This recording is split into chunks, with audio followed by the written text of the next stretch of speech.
All right, and we are live. Welcome to The Last Word, episode number 77. And it's another glorious Friday. We're back in front of the campfire for some great looter shooter discussion. I'm extremely excited about our special guest, so we're going to get right into it. I want to introduce the Lord, who's always been one of the most welcoming and passionate content creators within our entire Destiny community. Whether it be as in entertaining live streams, informative ranking videos, this Lord is energy personified and has recently put the trimmings on that Garden of Salvation. Introducing the host of the Skarrow9 YouTube channel and Legion of Xur Destiny clan. Recently deemed Unbroken 9 in the realm of the Crucible. And still Lord of Mother Chickens everywhere. Live by the campfire and making his return into the realm of the last word.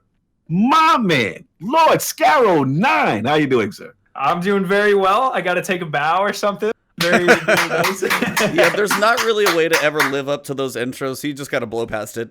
Just, you know what? Whatever. By the way, hereby, I'm on the Reddit kind of train of calling Garden of Salvation actually the Vault of Grass. Vault of Grass. That's what Yes, we're going to refer to. I have not heard that before. Yeah, that's the new joint. No, I haven't heard that before. Oh my gosh, Yeah. that's awesome. I don't know who the original guy was. Yeah. Credit to him, but Vault of Salute. Grass. Vault of Grass, that is great. Salute, brother. Good to have you back, Absolutely. man. Yeah, Long yeah. overdue. How are you guys doing? Fantastic. Dude, man, it has been a crazy week. I know for you, it's been insane. Like, you have spent hours upon hours in the topic of Too the many. day. Yeah, too many, but no, it's been awesome. So we've got a lot of stuff going on this week. We've got Garden of Salvation launched basically the day after the podcast went live last week. So of course, always a day later than everything. We had Vex Offensive launch at the same time, which took most of us 2 days later to get to because we were all raiding and then sleeping. Yes. We have new difficulties in Nightmare Hunts, Armor 2.0 to talk about. So quite a few topics in here to get into. But the first thing is this gigantic, awesome raid that we got to jump into. And Skarrow, you are the man of the hour. So you get the dibs first. I just kind of want to go 30,000 foot, just like overall view, like thoughts when you walked, like thoughts when you went in, the big stuff, just kind of overall how you thought about the whole thing. Yeah, absolutely. So just a little bit background. I've spent, according to the raid report, 27 hours in the raid over the past week. Wow. Salute. Too much. But most of those dying. And, I have 4 completions so far. Hopefully more to come soon. So we've already done like Divinity and stuff. So I'm Nice. not trying to flex or anything, just trying to establish credibility. Say it with your chest. Say it with your chest, Skarrow. You know what? 4 completions. No. You a 4-time champion out here. Yeah, world's first, not first champion. No. Anyway, so yeah, this raid incredibly well done for many reasons. Perfectly sized raid. I think 4 encounters with a couple of jump puzzles. Beautiful. The difficulty going in contest is amazing. Hopefully they find some way to maybe have like an optional contest in the future. I've heard people like asking pairing. about something like that. Yeah. Yeah.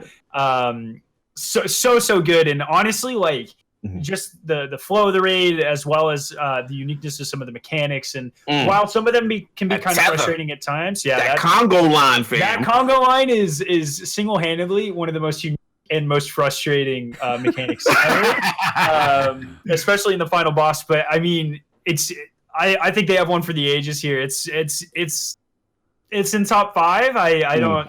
It's hard to rank, honestly. So hold on. What's the top 5? I got. Okay, so top 5. This is hard, right? So we'll go top 3 because it moves around quite a bit. But top 3 right now. Number 1, Last Wish. I think that's a hard one to dethrone. There you go. That's solid. Number 2, we're gonna go with Wrath of the Machine. That's in my eyes, the perfect Destiny 1 raid. That's when Bungie rather really found their footing. And then the third one, no one's gonna didisagree with this, right? What's the I'm done. Right here, set. Yo, yep, we're good. No, right here. I got you. Skarrow, I got you. We good. Campfire. What? No, I get it. So this is a very contentious thing. You know, we've had this discussion before. So literally, but my question is, Okay, I get it. Last Wish, I get it. You know what I'm saying? Wrath Machine, very fun raid. Love that raid. Yeah. But my question is, I noticed 2 raids omitted from that 3. One being the iconic Vault of Glass. And the second being... What? I didn't hear you. The second being what I like to call a man's raid. The last taking King and King's Vault. So please. A man's raid. I don't know the name of it though. Hold on. You want a raid? Raid report real quick. Wait. So I guess you got to help me explain that part, brother. Like, how did those 2 not make it into that 3? Oh, that's easy because they're not courtesan. But no. There's a couple of reasons. Hello, everybody. This is going to sound a little weird for a second, but we had some technical difficulties in the middle of this podcast. So as best as possible, I kind of slice these 2 segments together. They weren't exactly the same, so we kind of re-recorded a little bit there. But I hope you enjoy the podcast. And again, thank you guys for supporting all of us. This one is a ton of fun. A lot of raid talk in here, so have a blast and enjoy. So we were at the part where Skarrow was saying some sacrilegious things. So we put the campfire out. We had me on the campfire, dude. You're roasting me. That's it, man. About to get roasted. This is a very passionate thing, and in respect to Lord Skarrow, you know what I'm saying? I want to hear his thought process as to why. Now he has one of the GOATs in his top 3, so I gotta respect him. He has Last Wish in there. Whoa, one of the GOATs. Whoa. Raph isn't in your top 3? Rat is great. It's close for me, but don't. It's not about me right now. This is not about. We'll get to me. But this is about you. You are the guest. You are live at the campfire. So my question is, why does Taken King and Vault of Glass both not crack the top 3? Let's get it. So as a just kind of a recap of what I said was like, for King's Fall. Mm-hmm. The first part of that raid is, I mean, you don't get anything. I think it's like a ghost shell. It comes from totems, and that's the first like reward you can get. Maybe the fusion came from it as well. It's been a long time. Mm-hmm.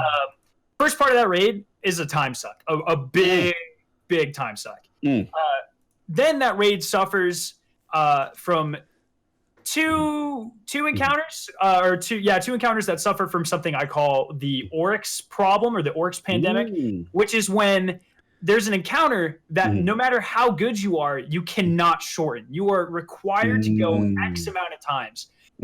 So totems, you obviously have to do that. Yes. And the really annoying one was Oryx, especially when you really challenge Oryx, because it's a great fight. Don't get me wrong, but you never do damage to the boss. You know, you have to go 4 circles. You have to detonate 16 blights at the end of the day. Right. And so if you spend 10 minutes getting to the 4th one, and all of a sudden a Light Eater Knight comes and crosses and takes one of your blights, boom, you got a wipe. You know, it's over. It's over. Everybody has to do their job, and there's no speed falling. That's okay. Continue. I feel like so those 2 encounters, being totems and Oryx, are really, specifically Oryx is really good, but I hate. I'm a person like, let's get in, let's get out, let's get it done. You know, like King's Fall is that. King's Fall is not that. Yeah, you're right. King's Fall, you're gonna be on there. Yeah. War Priest, an incredible encounter, very well done. Golgoroth, if people did it as it was supposed to be done, an incredible encounter, but one orb strategy ruined Golgoroth. Like just like Riven Cheese ruined Riven. Okay, I see where you're going with that. Yeah, I see what you're going with. It just kind of it makes the entire encounter obsolete. And then another thing I very much dislike is when so Bungie has this kind of tendency in a lot of raids to do like a phase 1, phase 2 of a final boss, where phase 1 is teaching you like the base mechanics, phase 2 is implementing those on a larger scale. Yes. Sisters is such a boring encounter. It's so boring. It's just like, you might be onto something with sisters. I might let that one go. Sisters is a boring encounter in the same way like phase 1 of Spire of Stars, the ships, destroy the ships encounter. Oh yeah, that one sucks. It's it's a miniature version of the final boss that is not as rewarding emotionally or in game, right? Like it's just like, oh, now we have to do Sisters to get through Oryx. Also in Sisters, you couldn't pick who the runner was, whereas in Oryx, you know, like I would always be the runner. I was always like on a hunter, Bones of AO with Raised Lighter. That was like the runner setup. Sisters, you couldn't do that. You know, it's just if you had a Warlock on your team, good luck. Okay. Shout out to me and the Floof gang.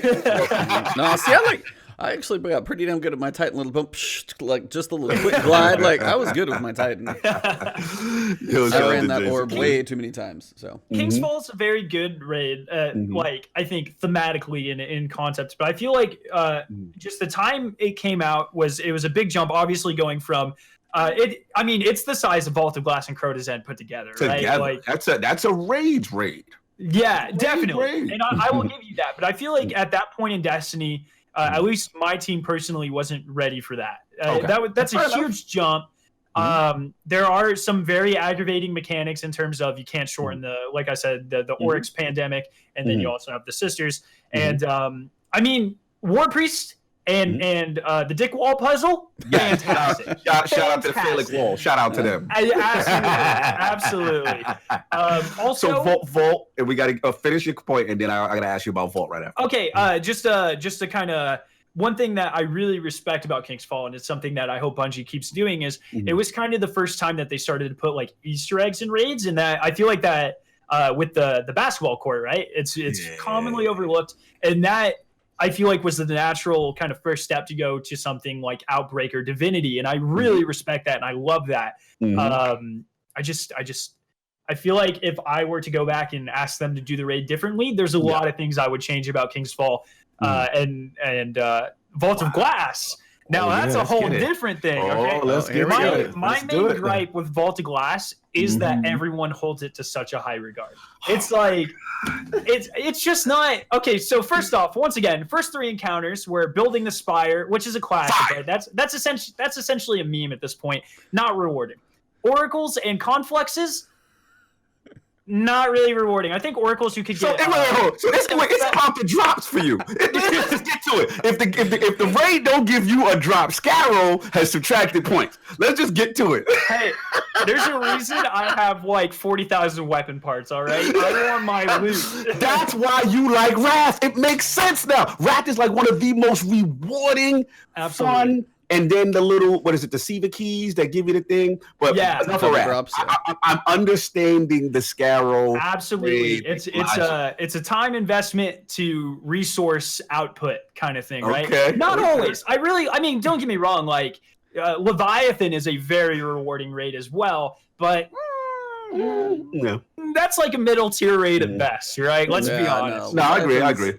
Through the same that's American Ninja the raid. Yeah, exactly. but continue with your Vault slander. Let me hear this. So, in terms of like overall mechanics, Vault of Glass is okay. Gatekeeper, you don't really need to do the mechanics most of the time. Oracles. Oracles is cool in terms of like the one thing I really liked about Oracles was how the music aspect played into like the sound cube. Like the Alpha Loopy lore and that sort of stuff. That's really freaking cool. I love that. And then especially how they keep referencing Vault of Glass, so like throughout the Whisper mission and that sort of stuff. That's really cool. And also the kind of community searching for the sixth chest and that sort of stuff. Right? A little about that. Very, very cool. I feel like it was an amazing starting point. It was an absolutely fantastic first raid of Destiny, first FPS raid ever, I think. Facts.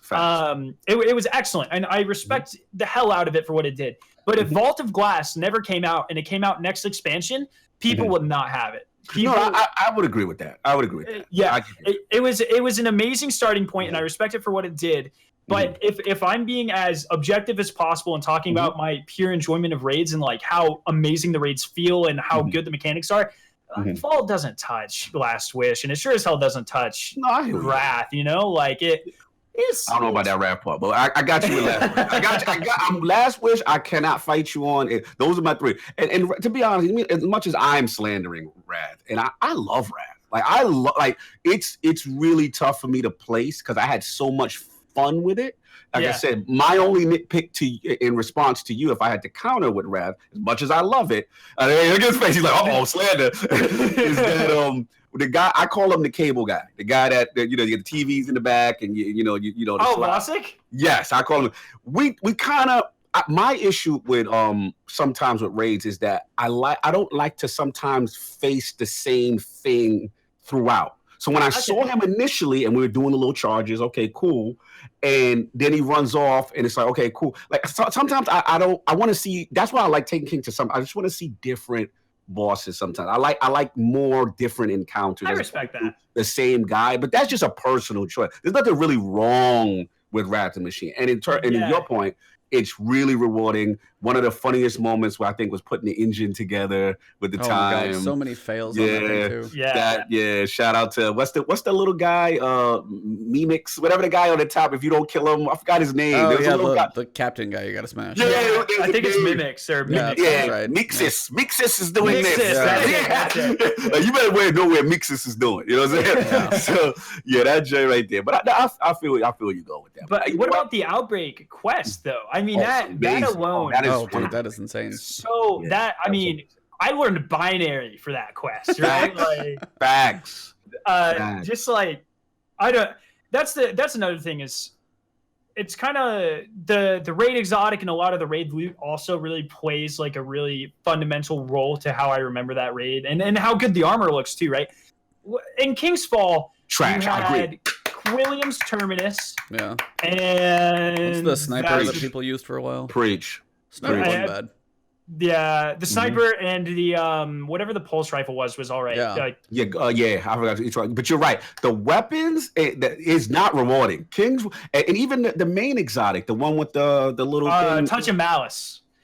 You can't use it really anywhere else but there. It's like exactly. I agree with you. Later on too. See, that's where King's Fall takes a lot of points from me. I didn't feel the rewards, the drops for all that work. Yeah. You like? I will give it it's armor for the Age of Triumph, second best right behind Crota's End with the ornaments. Oh, that's still some of the best armor we've ever had. Yeah, I absolutely, dude. That's the one thing about Crota's End. You had Necrochasm, one of the coolest freaking weapons ever. Like in terms of just like, that was one of the first super unique exotics I feel like we had. In terms of like not only looking and sounding cool, but also doing something pretty freaking cool as well. Obviously, Necrochasm wouldn't shed a light to some of the exotics we have in Destiny 2 now, but it was an amazing starting point. And then Black Hammer. Black Hammer started it all. So that in itself, if the Black Hammer never existed, the Destiny would be an incredibly different game right now, you know, like because that led to the original Whisper mission, which led to this Whisper mission, which led to literally the meta that we have right now. So that's so freaking cool. And Crota's End has the coolest color scheme, in my opinion, the light blue, light green. What about two little rooms?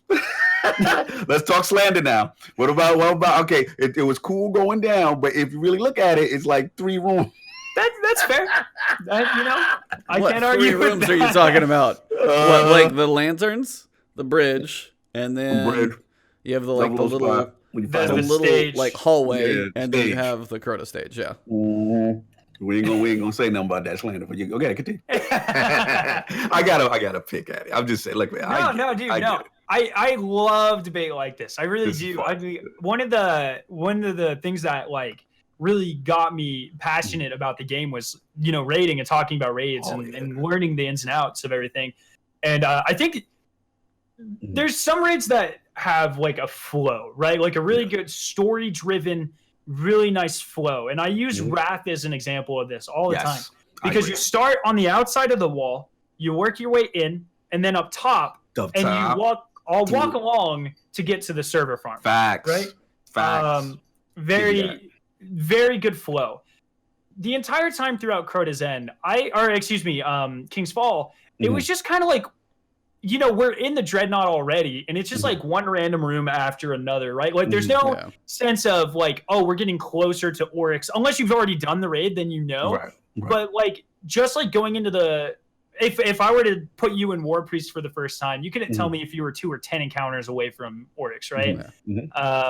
I think that's one thing, kind of cycling back around, that Guardian of Salvation does really well. The flow of this raid is incredible. Starting on the moon outside of the Black Garden, going into kind of like the beginning of the entire thing. And then once again, kind of making your way progressively to the top of the Black Garden, because it's like a bunch of plateaus with under areas. It's very rewarding, and it has a very kind of grandeur feeling as you're conquering different parts of the raid and getting closer and closer to the end. And you can really tell, especially towards like the final jump puzzle, that you're really getting somewhere. It gets increasingly beautiful. The encounters get increasingly more difficult. And it really climaxes and reaches an apex right before the Sanctified Mind. And it's beautiful. It's very well done. Very good flow. Already has the Divinity, which is incredible. So many secret areas and puzzles and stuff. My only worry is because they gave us Divinity so early on, is like, how is that going to hold up? Like, that's a lot of development time for puzzles that we don't really get to flesh out and explore for more than a week. So how is that going to go? Is there more in store for us in this raid? And so that's No, I feel you. No, you're making great points, man. And I now you're based on your flow logic, I understand now why Last Wish is near and dear to you, because you think of something like coming into it, you fighting the first initial with Callie, but to me, one of the thing that encapsulates what you're talking about is the Shuro Chi encounter. Absolutely. And I love that. So me and you are here when it comes to that encounter, because a shout out to the music on that encounter. That music on that encounter is phenomenal. But we ain't gonna talk about that. But like just the race against time, going through each and going up the side of the castle, and that whole thing, man. Like, love it. So I'm definitely with you on that. Now, again, while E's come back, my question now is, as far as this is nitpicking now. We're just nitpicking greatness, because there's a lot of greatness we're talking about in reference to Guard of Salvation. My question is, how do you feel about this is my only little nitpick, like not necessarily having like an iconic boss, or who is this guy? Like, why are we fighting you? You know what I'm saying? That's definitely a thing that I've actually expressed concern about. And I think one of the things is actually, like, you talked about, sorry, my cat, if you hear the cat. I literally went to go check on my dog. Ignore it. You're fine. The wolf was howling. One of the things I've kind of talked about, and you actually mentioned, was like the flow into the raid. Like, we have story reasons to go into the raid because of the artifact and stuff.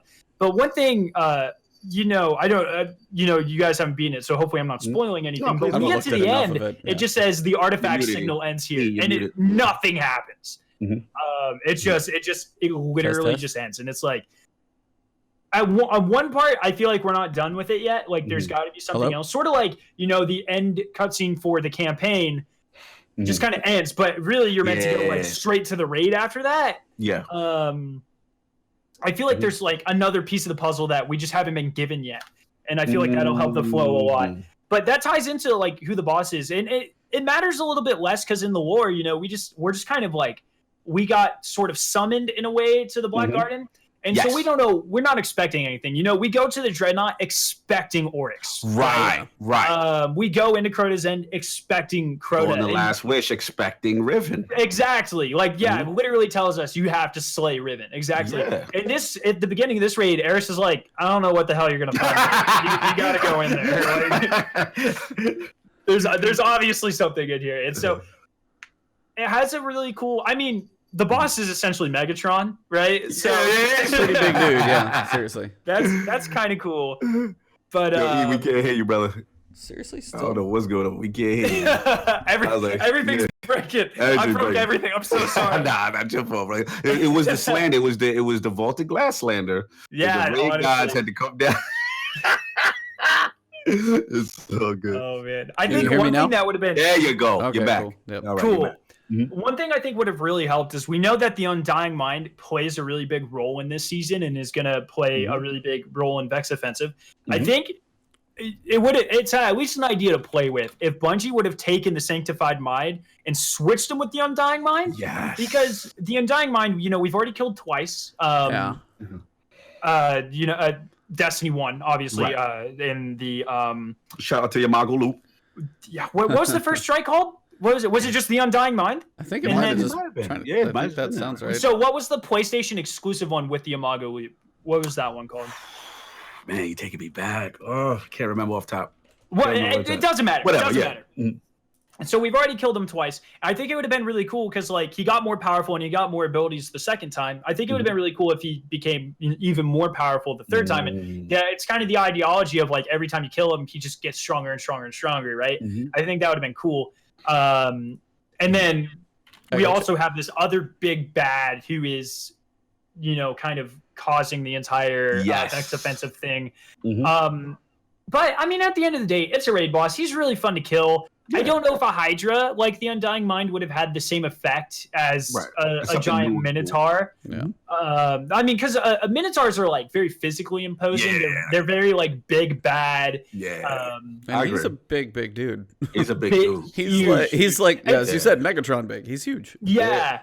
Well, one of my Pyro actually pointed out that it's essentially like Bungie took. Do you guys remember at the very end of year 1, I think, Protheon in the inverted Spire Strike actually switched where he was 10 times his size. Yes. And Pyro's they just took that guy and stuck him in the raid.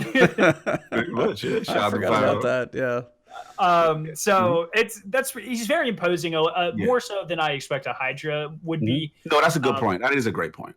That's a great point. But it's one of those things I have to sit on it for a while. At the moment, am I a little bit disappointed that there's not really a lore tie-in? Yeah, but I also was with Axis, and Axis is one of my favorite boss fights of all time. So, and I'm sad he didn't get the lore he deserved because I thought that he was cool. I like that. Very cool. Yeah, it was I actually don't know if you guys know this, but in the intro cutscene where Shax is Saladin's in front of the wall, and then the splicers come out at the very end for 2 seconds, you can see Axis's legs come down just in the corner of the screen. But that's all you see. That's it. Wow, that's dope. So I agree. I wish we got some more lead up, but it is what it is. I see this boss fight, even though he's kind of a unknown kind of guy. I see it having a lot of replay value just because it's a lot of fun. It's very reminiscent. It's kind of like Atheon if it was done nowadays, right? Like Atheon with 2 or 3 more mechanics. Right. That's actually what it is. Yeah, it's what it is. It's Atheon and Gambit. Exactly. Other stuff with the tether mechanic too. Yeah, with the tether. I think it was a good return to form almost. I liked it. I liked it a lot. No doubt, man. Me and Sky have been running our Oh mouths. no, I know. Between being muted, technical difficulties, you guys are heavy. Yeah, I'm just hosting this thing. You guys got this. we got to get you, man. Get me talking on raids. I'll go for hours. Oh no, I literally was like, this is literally the raid last word. No, this is the perfect one we got you on for. So no, I mean, you guys have been covering a bunch of stuff. I mean, a lot of even just the opening encounter set the stage for the amount of movement that we would need in the raid. Just to start out from make the conga line, open the door. Okay, 3 you guys go. That is not how you normally start a raid encounter. It's you might have a rotation, you might be defending points, you might be in teams, but it's not just book it. Okay, now the 3 you now then you go. And then the final section of that first encounter. Wish if Shirochi was first. And that's what I love. Yeah. And that last encounter though, when you come, because you have the entrance stage where you open the first door, the second one you come up, the third door. After the third door, and that's kind of one of the things, the visual reveals, when you turn the corner and you see the wall of Cyclopses, or people have said, and I haven't done the reveal to the last boss, but seeing the last boss, the reveals to sections of this raid have been so visually well done. This entire DLC, dude, with the pyramid ship as well. Oh, their corner game is on point. Fire. He's a big corner game. No, that's like a cinematic director just okay, I want this shot, so we need to put a wall here, so when they walk around the corner, they see it. Boom. Exactly. Yeah. Exactly. It's when you saw the wall. Space Dorito, it was lit. Oh, yeah, that's Space Dorito. Sorry, if you haven't heard that terminology before, that's all you're gonna call it now. By the way, Space Well, Space there we Doritos. go. Space Doritos. Yep, that's what they are. No, yeah. So even that first encounter, and my team got to that last section. Like we just kind of put things together in that last section. One of the guy was like this far away from picking up the last one, and then we were like stuck on that for another hour, and like finally got through. But that first section, so we were like, he's running and running. I'm like, Papa Will, go, and we're trying everything we can. But it's like that frantic nature, and that's also for me one of the reasons why. I mean, you mentioned Crota, and for me, I have a special spot for Crota 1 because of like one of my best friends and I, we two-manned it flawlessly, and that's the one of my favorite things that I've ever done. So I didn't even solo flawless. It was just he and I though, and we did it like literally in like 3 or 4 hours. Practiced the encounters, went through, knocked it out, and it was just like, and it just somehow came together. But the opening of Crota for me has still been always a really cool thing because it's the theme of that raid is Hive, it's frantic, and all of those pieces, and that's why I've always thought the Crota raid has a good theme to it. As you said, it's like room connected to room connected to room. Like Taken King is like, okay, yeah, you wouldn't know, but it's like, you're pushing closer towards Crota, you're crossing a bridge, you're going through, you are getting closer to a point, but it's just like I just like the frantic nature of it. So that's one of those things, and Cognito's about to just like bust it right now. I just try to, I try to be understanding to things that I disagree with. Well, okay, you've got like Vex, you got Vault of Glass where you're like, okay, like, make sure you guys stand on these plates. And then That is so cool. No, I'm not arguing that. That's like, hey, stand here, align, like literally like align stars basically, or align everything, and then it opens like a key. And I was like, and then the complete opposite. It was always a really cool thing Bungie did.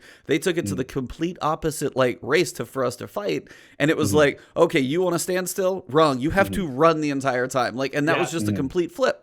So that one I always thought was really cool. So that was just kind of just the contrast of those two raids alone are always going to be different. Weird, yeah. I just like to hear the mentality as to why people, the people who love it, who revere it like you guys. Yeah. But I like to hear why. You know what I'm saying? That's all. It's just the mentality. But yeah. So that visual when you're... Oh, go ahead. Oh, okay. So just, sorry, real quick. I just playing on this. I think the first encounter of a raid is like super important. I agree. And I think the biggest example of that is Crown of Sorrow. That would be near perfect in my eyes if not for that first encounter. It is so tedious. No one wants to do it. It suffers from that Oryx syndrome. You can't shorten it, and there's been way too many times where we spend 10 minutes on this encounter just to die on the last one because everyone's so bored that they're just goofing around, right? I think having a fast pace first encounter really sets the stage, sets the tone for raids that I like. So things like Vossic, beautiful because you have to do stuff. King's Fall does an all right job of this with the basketball court, but then it slows right back down because the first jump puzzle is 20 minutes of waiting for ships to align. Ships to go, Warlock I like that. And then Totems is like 90% standing in place shooting boomers at a door, right? Like, so I guess that's more of like a that's more of a me thing, but absolutely. I like raids that go and then never stop, right? You want that continuity, and I get you. Like for me, I think where me and you share that was with Wrath. I call it the dodgeballs. Like I thought that was cool because sometimes raids, let's be honest, most of these raids generally have a mechanic that tends to be a theme throughout the raid, right? So I thought it was the funniest thing ever that we're picking up this Siva ball and we're literally dodgeballing this guy. Like it's hilarious. I was like, this is the funniest, by the way. Ever. Yeah, twice. You know what I'm saying? So but what was cool about the second part is I love the part of sliding underneath the little room, the door, and just to save the wipe and all that. Right, yeah, that was cool. Like I forgot about the Indiana Jones. Yeah, like get under the door. Who's in the room? What's going on? You know, door number 2. Shoot the lock. Yeah, like that's fire. Like again, I get it. I think, like I said, just bringing this all back in. Like I said, we know Garden's new. I think you're completely onto something. Just that whole, you turn the wall and you're like, oh, we got to get up there. You know what I'm saying? Like they got like cinematography, like directors, like setting up visual shots in this. Like, because when you come up in that first part with the line of Cyclopses, you're moving so fast you can't tell. But around you is like one of our best shots of the Black Garden ever. that you're going to see up there is like everything from the top end outside of probably the end. But it's so cool to come up there and just like the visuals in this one were like, hey, we got to see the Black Garden a little bit and be like, okay, now we're going like all in, through, sideways, up, around, through leaves, jumping on. Like there's so much cool looking stuff from this one. So first encounter was for me like just set the tone, as you said. It was really, really cool. No, I agree, man. I think this is really cool. Time will tell. We still have a challenge mode, right? We got that come. Yep. And I'm kind of curious what that's gonna be. Curious what's gonna be about. You know what I'm saying? Yeah. But overall, definitely, please gotta let it settle in a little bit more for me, but definitely a solid raid for sure. Yeah. So, and then to come to the other side of the raid, what do you get from the raid? We get rewards. How do you guys feel the rewards are in this raid? I think they're pretty good. I mean, a lot of people will argue like the thing on the armor. Do I think that the phenotype plasticity or whatever raid armor should have been the raid armor? Yes, I do. Oh, the season season pass, season ornaments, those things are lit. But at the same time, I genuinely like this raid armor. I'm a big fan of like really. I mean, I've already explained it. Like I really love the Crota end like colors. Like anything that's like super bright and neon-y, specifically if it's in like the blue-green range. Honestly, so good. And, this armor does it really well. So is it technically a reskin of some Eververse armor? Yeah. But that doesn't matter as much to me. It looks good. They obviously were trying to appease as many people as possible. They had to pull a couple cuts, whatever. So I think the armor's really good. The weapons are very interesting. Talk to me about that. Our first pulse rifle ever that can land rapid hit, and it is a 4-round burst. Beautiful. I have an outlaw kill clip, the hand cannon. Sorry, I don't know any of the names. Yeah, no, you're good. You're good. It's beautiful, functions very well. The Divinity is like Tractor Cannon 12.0. Really? Nice. Break it down for me, because I've been staying away from like any videos on it and stuff like that. Just theoretically give me what's the functionality of this weapon. Okay, so what Divinity does, so if you remember some of the promo leading up to it, you shoot it, it's like Cold Heart, but it creates a critical, like a Vex bubble, like a detainment bubble on an enemy, and anything that hits that bubble is automatically a critical hit shot. So you don't need to land like on their critical hit, like say the third boss, you don't have to shoot his eye. If you hit it with Izanagi's anywhere, it's a critical hit. In addition, I believe it's a 25%, I could be wrong on that, it could be 35, but I believe it's 25% damage buff that stacks with any other buff in the game. So now you can have one buff, one debuff, and divinity. That's all big. At the same time. So this is their way of circumventing the whole way. Everybody was freaking out about and weapons and the stacking. This is their way. They want us to get, it seems like they're pushing us to utilize exotics or these weapons as opposed to just, exactly. So it takes, I mean, this entire thing, like the Divinity in itself, takes Izanagi's from the best weapon to like Whisper 2.0. I'm glad I did it, baby. I got my catalyst. I'm lit. There you go. It's awesome. The Divinity is an amazing weapon. It's not as great solo. Like it's still a pretty good weapon. You never have to reload it. That sort of thing. The critical hit damage lasts for a little bit. Like as soon as you stop shooting, it doesn't go away. Like you have a couple of seconds. Okay. The one negative to Divinity is there are certain bosses in the game that have kind of been termed by the community red bar critical bosses, where so red bar enemies previous to this update, like Thrall and stuff, had like I believe a 2.0 critical modifier. They took them away. And so the Divinity just puts a regular critical modifier on them. So if you use Divinity against things like Riven or Shirochi or Kali or even the Sanctified Mind, the final boss of this raid, it actually ends up doing less damage than if you didn't use it. No! Just because it undermines that extra modifier you already get. However, on things like Callus, you're fine. You do more damage.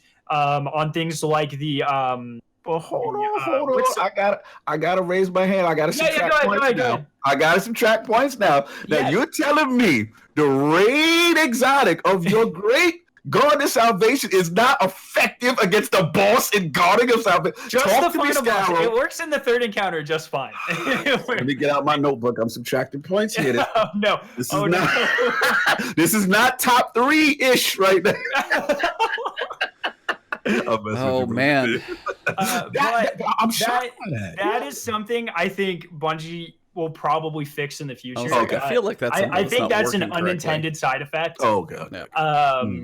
What's the third boss's name? So Sanctified's the final boss. Convict. It's another mine. It's the big ass Hydra, but I'm trying to remember. Yeah. I want to say like Conceived Mind or something. Goodness Sounds gracious. right. But it works against him just fine. You can one phase him fairly easily with his Inagi's. If the go-to strat now, bubble well with Lunas, and then the debuff magnetic grenade that automatic. Well, it doesn't have to be magnetic, but that's the best because it pulses twice and it sticks to him. So if you have that bubble with Weapons of Light, 35% buff, as well as the 25% debuff, plus Divinity and the Lunafaction, one phase with his Inagi's easily. So, one sec. You guys talk about it for a second. I'm looking up this Consecrated Mind is what you're looking Consecrated. Consecrated. Thank you. Yes. Yeah, so they're saying like soul, whatever, consecrated mind. So yes. Soul inherent, consecrated mind. Yeah, something like that. But yeah, I mean it's kind of interesting to know. Yeah, I don't think if it works. I feel like that's somehow they like classified a boss wrong if it's not actually doing the damage it's supposed to do. Sort of like how Axis was actually like a spider tank, so exotic engram or 3 of coins didn't work on him. It's one of those weird code things, right? Yeah, it's goofy stuff. Yeah. Okay. Fair enough. Yep. No doubt, man. What you got here? No, I was just kind of curious, like what you guys thought from, because we're talking about like previous raids and things like that. You go from things. I mean, we had the Fate Bringers, we had things like that were really good. We had things like Cocoon that have like Taken King specific, and then we've been kind of progressing more and more. It's like obviously Leviathan.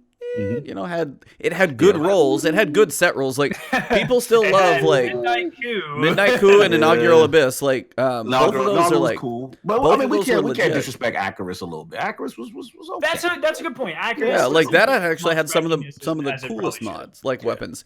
And now we just get to one where now the weapons can roll combinations of things that other things can't. Like you can get I'm trying to think what the combination is that I saw recently on like an auto rifle with certain perks. I'm about to go in. No, that's what I'm saying. Like go into these weapons. So like no, but like you go to Last Wish and it's just going. It's like yes, you can. Did Last Wish have any like outside of 1,000 Voices? Did Last Wish have any weapons that you really loved or wanted? I like Nation. What was it called? Nation of the Beast. Was it the auto? Yeah, I got the curated role, so I was. All right, I need to pull up my dim. Yeah, but let's go. Let's do it. There's too many guns in this game right now. Yeah, so many. Oh, the Supremacy, man. Supremacy sniper. Yep. Supremacy with Snapshot was the best sniper in the game. Yeah. So there are some, but it's like okay. So I guess here's the idea of going after. You're going from. I know where you're going. Vision of Confluence, like Epic Energy Auto Scout. You've got Fate Bringer. Then you have you have your Black Hammers. You have your go back to Atheon. I mean, go back. No, I'm moving forward. I'm moving forward. We can't, Fine, Vex Mythoclast. That's in there too. Fine, but it's like the idea. Like G1, they had like. I feel like the perks, the weapons, like the unique nature of things that came from the raids in Destiny 1 hasn't quite been there in Destiny 2. There have been perks. There's been like, Nation of Beasts, like a really good hand cannon roll that I've got. I'm just like, I got the curated like magically on my first one and everybody's like, I hate you. And I'm like, I just got lucky. But still, either way, it's like, yeah, I got the curated Nation of Beasts with like Outlaw and Dragonfly and it explodes everything. But... That being said, it's like when we get into this one, yes, we are. Now they're starting to do, okay, so how do we not make guns that are, they continue to seem to be afraid of breaking things. We don't have, we have ritual weapons now instead of pinnacle weapons. They're not like adding that many more perks into the pool. They haven't so I just kind of wonder your guys' thoughts about, and this is kind of just one of the topics to go through, but it's like also when it comes to the raid, it's like, yeah, we now have combinations that typically aren't possible. Say like an auto rifle comes with like rapid hit or something like bananas like that. That might be cool, but do you guys think that is enough? I guess that's kind of the point. All right, you got your hand up. Go for it. All right. Yeah, this is where I'm at. See, this. I'm glad you said it. I'm glad you said it. I'm hitting topics. I'm working this shit forward. You're on fire, bro. This is last word talk right now. So I mean, here's the deal. Like, I get they're in a tough spot because according to Luke and all these things as Destiny players that we do, we find we do things to break this game for them. I feel sorry for them sometimes because some of the combinations they come up with. So I get the whole err on the side of caution with making raid weapons kind of like OP. But on the other side, I do kind of I'm kind of leaning in your direction, E, which is that I just want unique traits from these weapons that could be only found on these weapons. Like, it doesn't excite me, no disrespect to Skarrow, it doesn't excite me when he's like, yeah, it's got this and this combination that maybe, it doesn't have, maybe another gun can't have that specific combination, but it's basic perks we already seen. You know what I'm saying? Like, and then my other thing, now, Skarrow, correct me if I'm wrong. That's why I got to ask you, because you are the raid expert here on the panel for Garden. So my question is, like, I was hoping that of the old raids where the weapon, like you had a weapon that helped you in the mechanic. Now, I heard a rumor that there's mods that do that you can get some mods that help you with mechanics. Right. Now, those are armor mods, right? Yeah. Right. So I guess my question, I think what I'm going at is, like, I just wish that some of the weapons also had that flair. You know what I'm saying? Yeah. Whereas, like again, Volk, the GOAT, had, like, shooting the oracles and things, doing extra damage against this, and just to help you with the encounter. I just wish they kind of give that uniqueness back. That's where I'm at with it. Mm-hmm. So I feel like that's a really good point. I feel like Bungie kind of put themselves in a weird situation where they couldn't do that this time, though, because you have the Overload and Barrier champions. Yes. And so you pretty much have to be running like a Recluse with Barrier mod at all times. Yep. Especially during the second encounter, and then also Barrier through Hydra Shields and Invincible Hobgoblins as well. So it's really good for the last encounter. Yeah.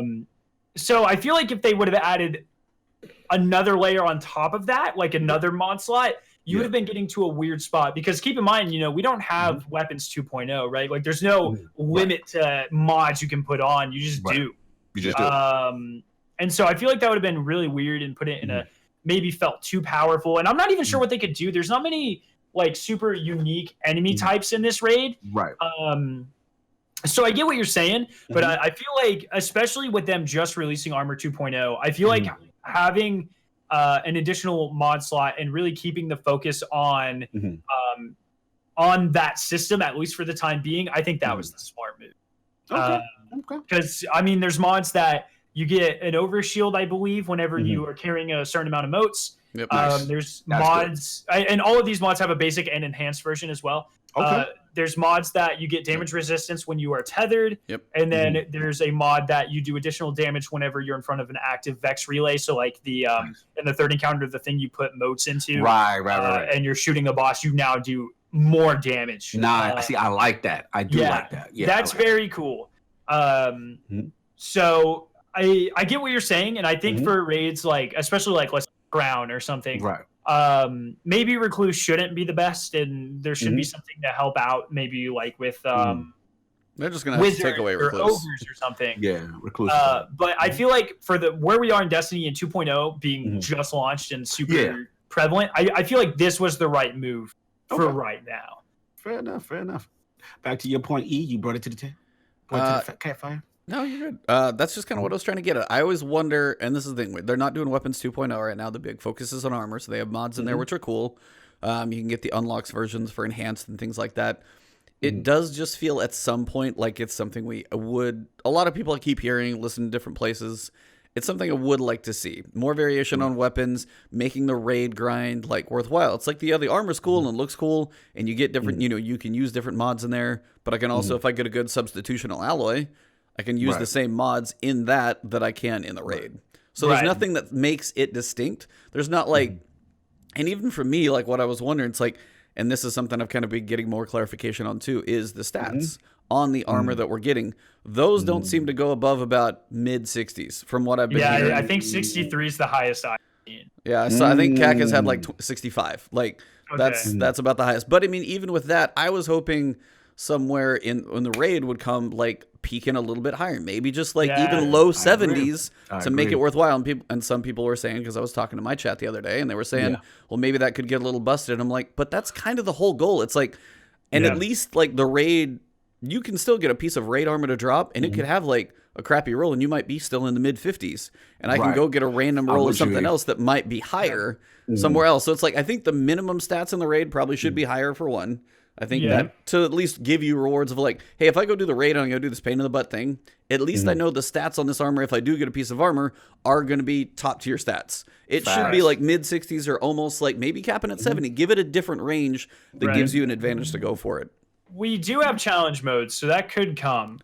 And then keep in mind the raid is currently, I believe, the only way to get from 950 to 960. So it kind of helps you get busted in a different way. Yeah. You know, separate that light. Like that obviously doesn't help Crucible and stuff. Right. Well, a little bit in Iron Banner actually, but in regular Crucible, it doesn't really help you in terms of like stats and builds and stuff. So I definitely see what you're saying. But I mean, there is that other aspect where it is kind of helping you become more powerful just in a general sense. I guess where I'm going with it, and I don't know, I think E may be with me on this one, is the sense that like I miss the days when we raided and you know the people like Skarrow, you guys complete it, right? You guys are the ones that knock this thing out. You come back to the common folk. I'm like, all right, we're gonna carry you through. But you guys had these weapons that really assist and in a way I would E, like it kind of makes you a little OP because you put in the time investment, you put in the work, you got the drop, and now I think it should give you a significant advantage encounter to encounter based on whatever it is, or at least stat wise, make it feel make you feel strong. You know what I'm saying? And I'm not saying this does help towards your overall power, yes, but does it? Like I kind of like when something makes you a little bit OP in a certain section of the raid because it's like, yo, you put in the work. You put in the work. You did it. So that I guess that's where I'm at with. I just was wishing that a little bit more. Again, is it terrible the way it is now? No. This is just like a nitpick. This is not like, oh my God, this raid is terrible because of this. No. Like just something I want to see if they may not ever go back to it. You know what I'm saying? This may be kind of where they're at. You know what I'm saying? As far as it. And at the very least, for me, I'm definitely with E that those stats should be a little higher. And obviously, we have the like little extra mod slot in the armor for I'm assuming these raid specific ones. I'm assuming. Okay. Yeah, I got the tether. I got the tether one when I went through, so that one was cool. That's actually one thing that's weird for me about the Armor 2.0 system, and especially like mods being permanent, is like, it was kind of an objective every week when you were doing Last Wish, like, oh, I have to get both secret chests. Like I have to try to get Taken Invigoration or Taken Barrier or any of these things. With the new system, it's like you get it once and you have it. And so after you get all 6 of the mods that are available, transition, baby. Let's get it. Let's talk about it.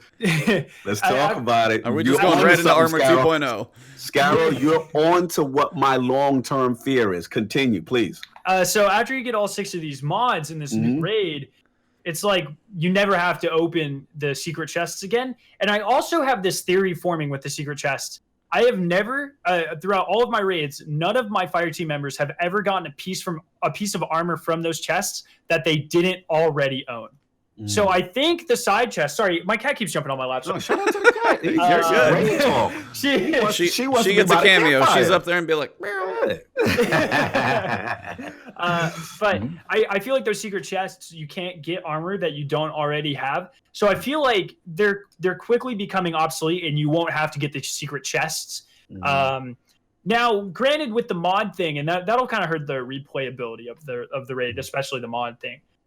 One thing with the mod thing that's kind of nice is you can go back, like, I don't know if you guys are aware of this. I'm sure you are, but maybe not. All of the year 1 raid or all the year 2 raids that have special things. So like the Hive Invigoration, the Taken, the Fallen. Get them. Yeah, you can go get permanent versions of them now. Yes. So that's cool. It gives it, so it's kind of like a catch-22 or yeah, that's the phrase. It's kind of weird because it's less reason to play this raid over and over again, but at the same time now you have 3 other raids. I think that's right. That you have 3 other raids to go farm for mods, right? Yes, correct. And so I feel like Bungie's taking the approach of, hey, we're taking some content away season by season, but we want you to have reasons to go play things that are staying in the game that we obviously dedicated a lot of time to. And I really appreciate that. Okay, fair enough. But I think it will definitely hurt the replayability, at least kind of for players who aren't essentially like let's beef up our raid report stats, right? Like if you're not like that, once you get all the mods and all the weapons and all the armor, I don't really see many reasons What's for you the to incentive? Yeah. Fair enough. Yeah, man, this is good stuff. Well, I think you're leading into something there. So yeah, you lead into talk about it.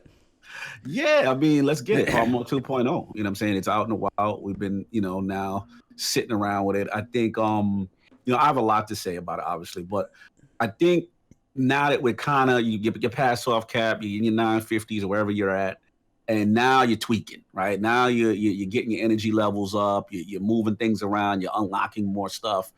And first thing for me, I'll say is I do enjoy 2.0.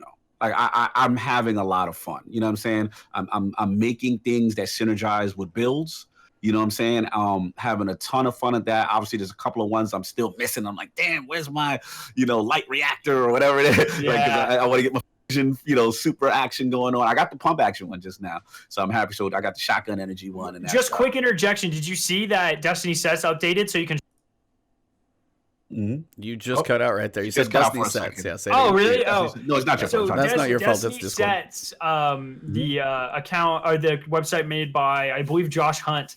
He updated it for a beta version today that actually tracks which mods you have. Really? And so you can track which ones. Like if you want light reactor, you can make sure you don't have it, and you're just not checking the wrong element or something. Yeah, thank God for that, because it's like, because shout out to Tassie. He got a great article now in reference to that, because that's my only complaint UI wise. Is like, please let me know what mod I just. Like, you know what I'm saying? Like, when you like, which armor is it? Which element is it? Like, you know what I'm saying? Like, I'm like, where is it? Like, oh, I got this mod. Let me spend 10 minutes going through which type, which energy type. I even tweeted to like Dylan Cosmo. I was just like, hey, can we get a collection in here? In game, so we can actually see what we have, what they attach to, what type they are. A lot of these sources are really obsolete. Like, do these enhanced? Like, does light reactor just come from tower engrams, or like where did we get these things? That's what I'm saying. Like, my biggest question right now is I'm a big Black Armory guy, right? I still go in there a lot, and I'm noticing when I'm getting Black Armory Armor 2.0. There's a Black Armory mod. Now, I'm assuming you get it in that activity, but it would be nice to know if there's other sources or whatever. You know what I'm saying? You need the sources. And the thing that kills me is that when you get an exotic or any other weapon in the game, in collections, they show you the last 7 things that you got. So it's like, why couldn't the mod be there? Yeah. I'm like, why? Look, this is the perfect spot. But anyway, that's just me nitpicking. I know it's a UI thing. They'll probably get on it and knock it out. At the end of the day, shout out to Nether. Yeah, I'm loving the Black Armory stuff too. Yeah, I've been getting my stuff back 2.0 version. But man, I think for me, overall, I think I do like it. I love messing with the combinations. I'm getting into some builds. I'm not gonna say they're broken, but I'm having a lot of fun with some synergies. You know what I'm saying? I got me like a Monte Carlo with my solo warlock class. I'm doing sun bracers. I'm getting the melee back. I'm just like constantly getting like sun bracers ready all the time. Sun bracers ready. Get back, boom, slap, and then I'm getting Paragon. I'm doing a lot of flows with it, so it is cool. I don't know if y'all are aware, there's a seriously broken build right now with Hunter Blade Barrage. I don't know if you guys know about that. Yeah, I saw that. I must have missed that one. Oh yeah, shout out. Tell them what they won, Johnny. Yeah, what they won is a combination of year 2, basically mix, and I forgot the specific flow, but all in all, you're getting Blade Barrage in, what is it, like 15 to 20 seconds? It's super fast. Yeah, it's disgusting. So it's some people holding on to some year 1 stuff and with a mix of year 2, and then they're getting that for Hunters. So shout out to Hunters. You better take advantage as much as you can because it's lit out here. But overall, that's where I'm at. But back to you guys.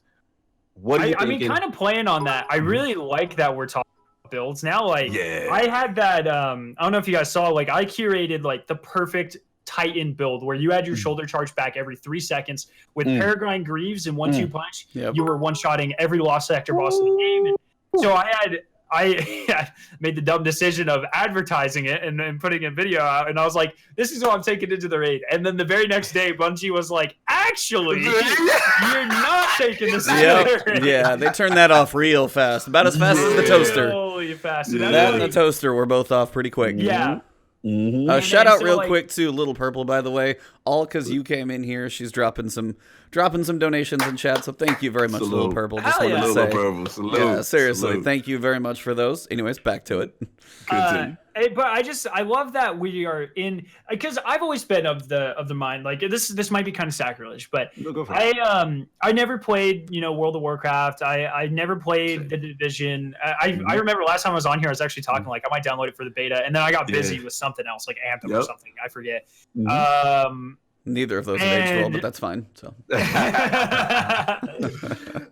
but I've never been previous to this like a big build guy. Like in Destiny, I never really paid attention to a lot of my armor perks. Like weapon perks are really important, but passive perks I could care less about. Like I could have cared less about, I guess. Yeah. And then Armor 2.0 launched, and then just something clicked in my head where I was just like, oh my goodness, why have I not been doing this the whole time, right? And it's like, I think Armor 2.0, what it did is made this whole build mentality very accessible, and not only accessible, like very appealing. Yes. And I love it. So I turned from a guy who's like, I never paid attention to my intellect, discipline, strength in Destiny 1, or my mobility, recovery, or resilience in Destiny 2, to a guy who's like now trying to max out every possible stat that I could want for my specific builds. And it's weird how they can add so many more stats in the game, and it feels like it should be overwhelming, but at the end of the day, it's just kind of renewed my curiosity and interest, and if anything, like made the whole system make more sense to me. Yeah, absolutely. And so I'm loving it. Armor 2.0, I think with the mod thing, there's some longevity things there, especially with raids and stuff, but in terms of like giving you unlimited ways to play, I mean, we went from my kind of a big gripe I used to have was like, people always ask for like the original Destiny 1 skill trees back. Right. And I was always like, why? Like there's one good build, maybe two per one of those trees. Like there's 90% of those perks are useless. And I feel like instead of expanding on the skill trees and doing that, this was their way of kind of tuning play styles. And I think this worked so well. Very well. I think my biggest gripe with it is like, now obviously I have to go back and grind. So I have like a Last Wish armor set, or I guess like take an armor set, a high armor set, a fallen one, now a Vex one. And I think like, I wish there was some way in game to be like, I want my Vex armor set on, so I didn't have to search through all my different loadouts. Stuff. Absolutely, loadouts. Exactly. Thank you. Loadouts. And I know I can use dim and stuff. Yeah, but in game, if I find like an updated piece that I want, then I have to go back in and alter it and dim and that sort of stuff. I wish there's a way in Destiny just to be like, all right, hell, even like I know this is kind of like whatever, but it feels like where I could hit enter / like Vex loadout or something, automatically like put everything on. That'd be sick. That'd be sick. But I think we're taking. I'm asking for kind of too much too soon. I think we're very much going in the most right correction that we could possibly be heading. No doubt, man. I'm curious. You are the person who is generally the most critical when it comes to armor. So I am very curious. Now that you've settled in, you got a chance to play at, mid-maxing or whatever the hell you've been doing. What is your thoughts, man? Where are you at? I'm very curious. So as more and more mods start to unlock, I'm kind of doing the same thing. Like, hey, I got machine gun reserves finally. You can put two of those on the same piece of chest armor. It's like you can actually kind of max out certain things, and definitely same thing. Looking for stats. So like normally like some rolls, and they're not all good rolls right now, but I'm like, hey, there's a roll that's like 22 melee. I'm like, maybe I'll hold on to that in case I want to go melee builders. Like those little things you look at. If one stat is just like bam, and you're like, that might be good for something. I'm like, I need to go through and get rid of some of my like average rolls, but some that like weigh heavy one way or the other. Those are definitely certain things I'm starting to look forward to. But here it comes. Big caveat: the cost to take this armor to energy 10, so you can actually really start tweaking your builds. And so this is I'll just dive into this one because this has been what I've been thinking about doing more and more math. Let's get it. So if you want to farm the Ascendant shards, you're only gonna be able to get those in basically like the 980 Nightfalls. So you're gonna have to be either plus 30 bonus if you're not doing Pinnacles, which is going to take some time because it's exponential. It grows. Yeah. It grows. So it's going to be a while because I'm at like 9. I think I've heard people at 10, 11, 12, 13. Not like nobody's like plus 20 yet. So the 980s, while they're doable and you get closer, but the big thing for me is it takes, if you want to go buy it from Banshee, you're like, hey, I've been farming some materials. Hey, how close am I? 1 Ascendant Shard is going to cost you 100 enhancement cores, 100,000 glimmer, 250 planetary materials. Wow. Yeah. Yeah.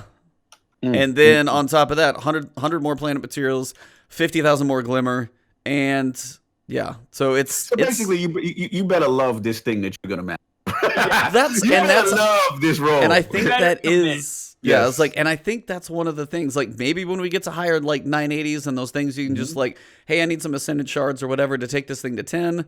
I can go grind out some 980 Nightfalls, run 3 of them and masterwork this set, and that's fine.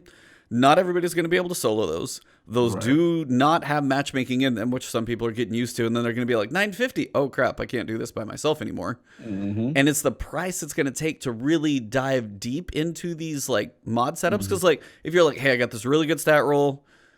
Cool. What if you get a piece of armor that drops and it's like one more, like it's almost the same stat roll, like your current build, same energy affinity.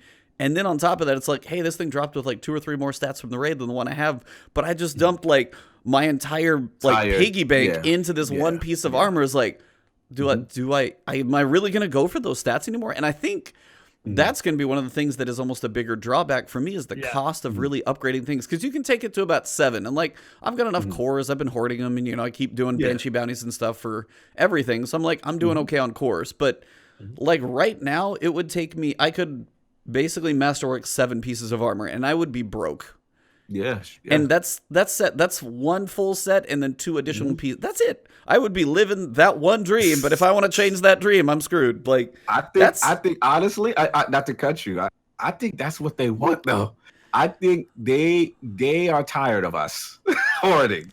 I think let's be real. Let's be. Who is this they you speak of? Yeah, we are all guilty as charged. As hardcore Destiny players, we have a tendency to have an overabundance of materials, and they have to figure out a way to kind of curb us. And I think, and again, I'm gonna play developer now. I got my Bungie hat on, but it's like at the end of the day, when you're tier 10ing something, right?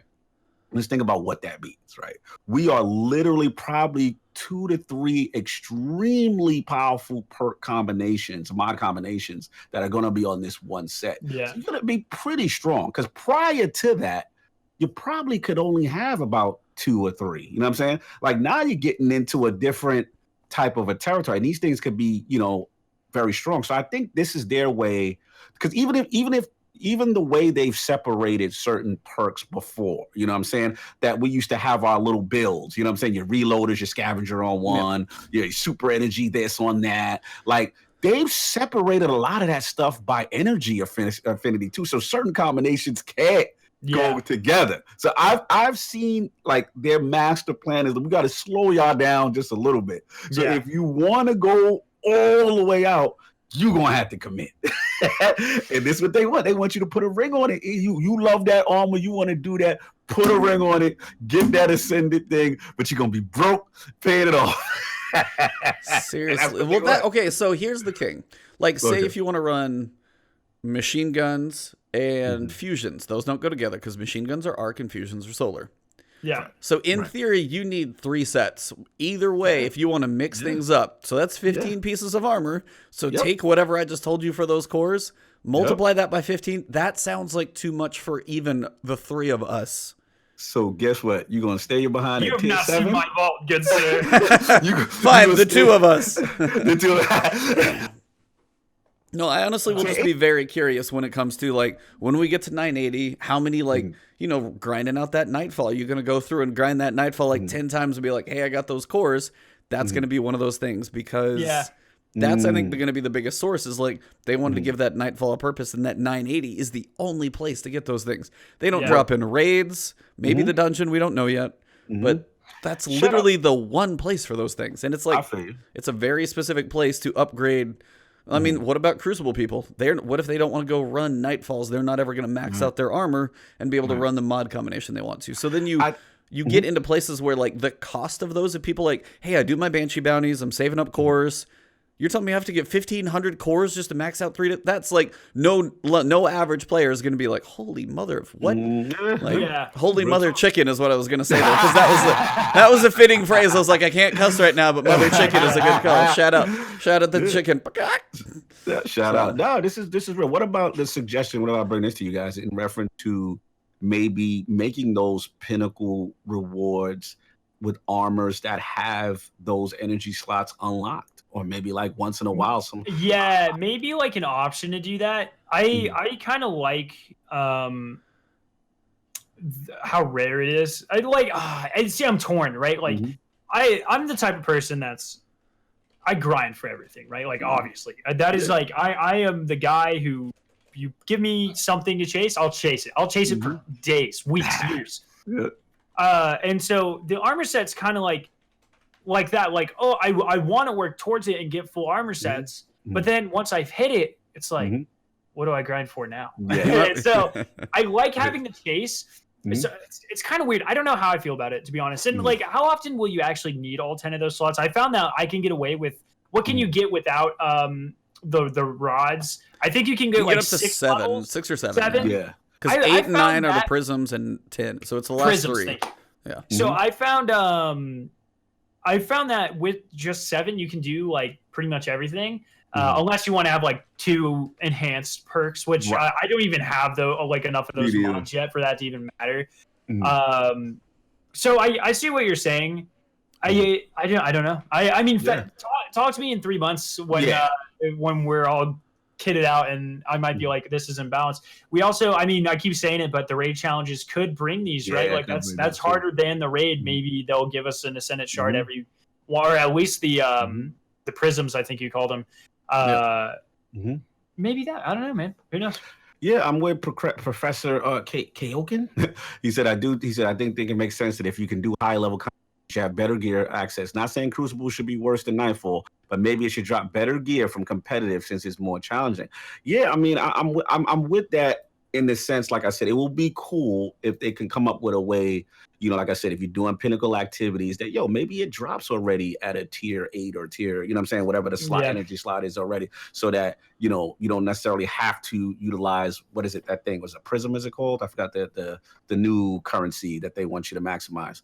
But yeah, I mean, that's my only thing. But honestly, like Skarrow said, I'm not, this is just me nitpicking. I really enjoy the system. I think the other point I wanted to make was just that it takes me back now. Like every drop has value. I'm looking at, every legendary. Now, hold on. You got intellect and a resilience. Yeah. Like, okay, I got to keep you because I want my super or whatever the build is. I'm keeping certain things because I'm like, you know what? This could work. Let me hold on to you. You are really peaking at a certain level, right? Right, E? Like you kind of see things. I never used to look at armor like that. Everything was like, oh, shard. Here's another legendary, shard. Like, I'm not doing that no more. Like, at least with armor, I am looking at those stats, and then I'm looking at what it affects in reference to my subclass and in reference to what I am doing with said subclass. So yeah, I feel sorry for your vault, E, because I know how you hoarded prior to 2.0. Yeah. So now you're gonna be a mess. We've been playing so much and picking stuff up. I've had Dim on like auto farm mode, and I go through. I'm like, crap, I got blues I got to clean out, and then I'm like, well, some of these could be good, so I need to go through. It's like at least at 60s, I probably need to be keeping them, but even if it's high 50s and it's got a pretty heavy stat roll, I might keep it.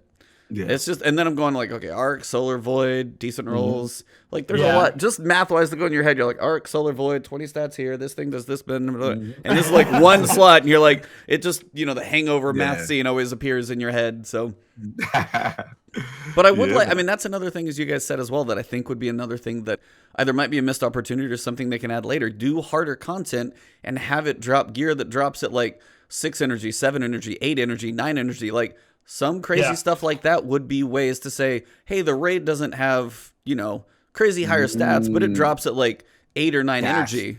Yes. And that would give you a way to make it worth, worth that grind. He's like, dude, I can save myself some currency by going to run the raid, and that stuff's already expensive. Like that would again give a different incentive without breaking, too powerful. Just give you incentive in a different way, and I think that might be something.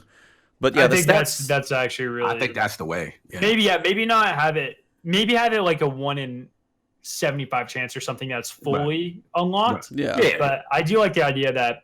Because I don't think I've seen anything drop higher than 6. I've only seen 5. Like I haven't seen anything drop 5. Maybe 5. Yeah. I don't. Yeah. What can drop? I think I don't know. Yeah. That's a good point. Good point. So like that would be a nice thing just to know. Like, okay, so what in the hell can we like put together for, what's the dungeon gonna have in it? I know we've got some weapons that are going to come from there, so dungeon exclusives sound cool. All about the dungeon, yo. That's my baby. I'm still waiting. Don't worry. I know, my bad. I forgot about that. You're right. Somebody tweeted out and be like, "Are you going to go back into Shattered Throne when you hit 999?" I'm like, "Of course I am," but that's later. No doubt. But no, like the dungeon again. It's like if that's just dropping, 61 stats with like basic stuff. It's like your incentive again. That's where some of these more pinnacle things, like if it says pinnacle reward, that stat roll should be freaking amazing. Like, Preach. Like top tier stats, like higher energy roll. Like, oh, you beat this badass encounter, you should probably be rewarded for in different ways. Maybe we're not going to give you an 80 stat roll. Right. So if you masterwork it and put a mod on it, you have like 102 stats. That might be a little broken. But maybe the energy. That's the one thing I was sitting there. Somebody was going through doing the math, and I was like, I'd like to see a little higher stats. But if you put a mod on it, you get plus 10, and then if you masterwork it, you get plus 12. So if you have something at like, if you got something to drop at like 78, and you did those two things, it'd literally have 100 stats. I'm like, people might get powerful. Yeah. So like that may be why the cap is where it is, but that's also why like it is also a bummer if I need to break them down. But your old armor exotics, they have like. I have a pair of boots with like 23 stats, and it's like my old exotic Luna factions. They had like a stat roll of 23. I was like, oh my God, they're awful. I'm not even awful. Like, even if they have decent perks of like both like sniper perks, I'm like, the stats are so bad, I can't do it. Purposely done, dude. Oh, they're so bad. They're transitioning us off of that because I started to look at that. I'm like, wait a minute, I got some cool mods and some other, my old armor 1.0, and I'm like, wait a minute, why is it completely missing mobility and the discipline stat? Or why? I'm like, these trash. are not good anymore. And I'm like, time to break them down. Yeah. So I started sharding stuff. I was like, yeah, man. Because once you get ingratiated in 2.0 and you start messing around, you start to see how the armor 1.0 stuff really doesn't hold any more weight. I mean, also, and you can't even use the artifact stuff anymore. So really, you're missing out on that big stuff. Missing out on that extra stuff. I was like, I don't know how many times you can reset the thing to how expensive it gets. I don't know if anybody's done the math on that yet. I know it's 10,000, but I'm like debating on the perks. I'm like all worried. I'm like, I just need to pick something and use them because I want to do the top, like on the fourth column, the top in the middle that deal with the grenades that do disruption, the grenades that you get grenade energy from barrier kills, and then the void one that weakens the enemies. Like that's like going to be one build. Probably I can't figure out which character, and then the melee one for Arc might be another character. I'm just trying to figure out which one wants to go where. But no, I'm looking forward to doing that. So really, they're just like kind of casually shoving you off the 2.0 cliff and be like, "Yo, that's what you want. It's down there. Just leave the old stuff at the top of the hill." I agree. Forceful transition. Indeed. So have you guys had any fun builds you've done recently or anything you guys are messing with? Or are there things in your mind where you're like, I don't have it all together yet, but I think I can't get there? I'm just trying to keep my recluse relevant. Just hit 47,000 kills. I'm grinding for that 100K. Nice. I think you passed my go. You passed my go figure. My go figure had like 47,000 kills too. So, man, that's the thing. Like going back to like, do raids have good weapons and stuff? Honestly, I hope they don't have good energy ones because recluse needs to stay in that slot. Oh my God. I just got it, bro. I literally got recluse. Really, like it's never leaving that slot. I now I get it. I'm like, this is so it's you guys. And just keep in mind. Did you just get it this season? I literally just got it. I got it 3 days ago. You saw the tweet. It's not even as good as it used to. Used to be. That's what I heard. Yeah. That Master of Arms. Oh my Lord! Like I got a build right now where I'm using that, and I'm using Bottom Tree Warlock with Devour. So I'm just proccing Master of Arms, keeping that going, proccing Devour, keep getting health, and it's just it's dirty, man. And I'm like, this is like, wow. Yeah, I got some, but the other build I got, I'm using Stormcaller, Bottom Tree. I've dusted off Vesper of Radius so that when I'm using it in the raid, because here's what I did, because I was so nervous that at first when I heard the Well of Radiance nerfs, I was like, well, maybe it's not going to be as good, and I want to be offensive, so I picked Stormcaller still, but I was like, let me go Vesper, and bro, I am getting my rifts so fast because Vesper, the intrinsic perk of multiple enemies next to you, get spawn rift. Then I've got, if I pick up orbs, I get rift. I got Paragon mods on the new 2.0. You know what I'm saying? So I'm like, yo, come on, y'all. And then I got Arc Souls. So I'm like, yo, who want the Arc Souls? Come on, can stand next to me. And then I'm making rift upon rift upon rift. And people are loving it when I'm riding with them in the raid. You know what I'm saying? Because again, it's faster than having to build up my whole super, for example, for a Well of Radiance. So I'm just dropping these little mini rifts. I was doing that a lot during the whole encounter where we're facing the guy that drops the box and stuff like that. I'm like, yo, get it. Because you get it, and then the Minotaur spawn out as soon as you kind of get the box in the raid from the thing. So, I've been doing that for a lot of my teammates, and it's been helping them. Nice. What about you, Skarrow? What do you got? So I'm boring when it comes to this stuff. I find one thing that works, and I just don't change. I have You're like I am cruise Give me the control loadout. right Give me the here. loadout though. I got my loadout. So my go-to right now is really boring, and it's weird because I'm not a huge Warlock guy, but because Warlocks are so potent in the final encounter of the raid, that's been kind of like what I'm on most. Okay. Honestly, Warlock, Recluse, Izanagi, Swarm, nothing special there. I'm so jealous you got Swarm on these. Just well in Luna's. Nice. I mean, Luna's is it's so powerful. Luna factions not. Yeah, help me out because since the nerf, I'm gonna be honest. I'm glad you said fast reloads. Not instant. I was scared to put it back on. So is it really still helping you? Like you really feel? Yeah. So the way I do Izanagi's, so one thing you got to learn about me is I'm kind of a spaz. Like if I can be efficient in any way, I am going to be efficient in that way, right? And so Izanagi's is already, it's got a pretty decent reload, especially if you sprint cancel halfway through the animation. You can hold R when you shoot. So if you never take your finger off R and you shoot Izanagi's, it will automatically always compact your bullets into one. When honed. Yeah. So you're getting honed off the rip. Okay. Exactly. Yeah, that's important. I play kind of claw, hold R, and sprint. As soon as I see that one bullet, sprint, shoot. And Luna faction makes that so you can reload. I mean, so fast. It's maybe like 0.4 seconds. It's so fast. Wow. It's like if you put Outlaw on the Mida multi-tool, that's how fast. That's how fast it is. Yeah. So you're getting those on honed edge. Exactly. So and my strategy is, I pretty much just sit there. That's my strategy. And, get in front of the wall and bam, bam, bam. Yeah, exactly. And it's super nice. On Titan, once again, super boring. Actually, that's probably my most unique one. That's the build I made, the always infinite shoulder charge, one hit everything build. Yeah. The only time that changes is in the raid. I run that, but I do shield bash Titan instead of top tree hammers because the void disorienting grenade that debuffs is so powerful. Yeah. And then on Hunter, I mean, I don't think anyone at this point could pay me to ever get off middle tree Arc Strider. It's probably the best ad clearing super in the game. It's incredibly powerful. Our Raid Flux is still incredible, and that's pretty much where I'm at. Although in Crucible, top tree golden gun to have top tree golden gun, limited. I think everyone has to do that. Yeah. 12 Guardians later, you're like, still got it. Just chilling here. I'm incredibly boring in the sense that I never touch Stormcaller. I barely ever touch Voidwalker. I never touch Tether. Honestly, take it out of the game. Screw it. We got words now. He's like, that's for other people to play with. I'll deal with mine.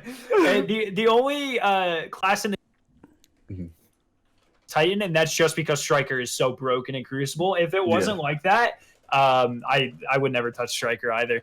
Fair enough. What you running?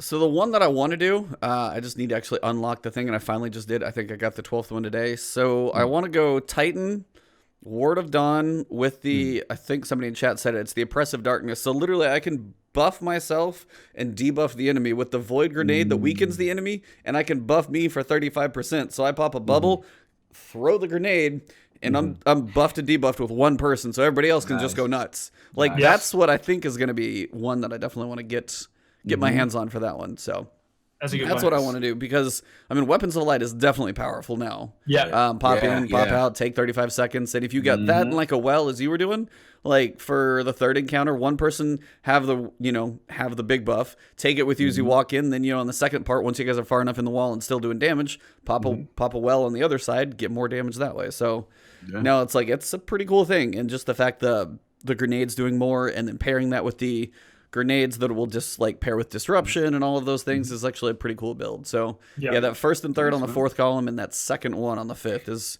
definitely what I'm gonna have fun with on my Titan. I've been like, my Warlock's like my higher one, and then I kind of got my Titan up there. I've been like going back and forth between those two. My Titan, or my Hunter, hasn't even started the story yet, so I gotta get on that one. Fair enough, man. I feel that, man. Yeah, cool builds, bro. Yeah.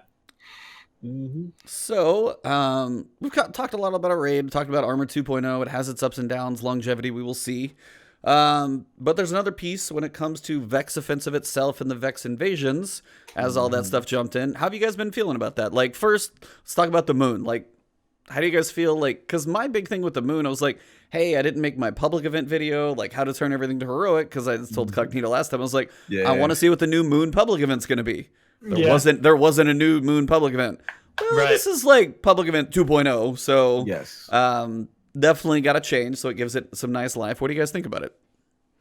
Yeah, I mean, I'll jump off. I mean, I like it. I like Vex Offensive. I mean, the whole coming down and then setting the thing off to proc. First, the public event thing. You know what I'm saying? When you look up in the sky, first aesthetically, it looks cool. Oh, it looks so good. It looks beautiful. And I don't know if you guys ever just looked up at it and you can see like the Black Garden. Like, it's freaking awesome. Yeah, that's fire. So I like aesthetically, that was cool just to kind of get that going, and then to set off the actual offensive by doing those activities was really cool. And I like Vex Offensive. I mean, is it like the most complex thing? No, you know what I'm saying? But I think aesthetically looks great. The play space is huge. I like how big it feels. You know what I'm saying? Moving around, the boss is chasing you, moving around. You got your little mechanic, you're taking the shield down or whatever. I like it. Is it? I would still have Menagerie over it.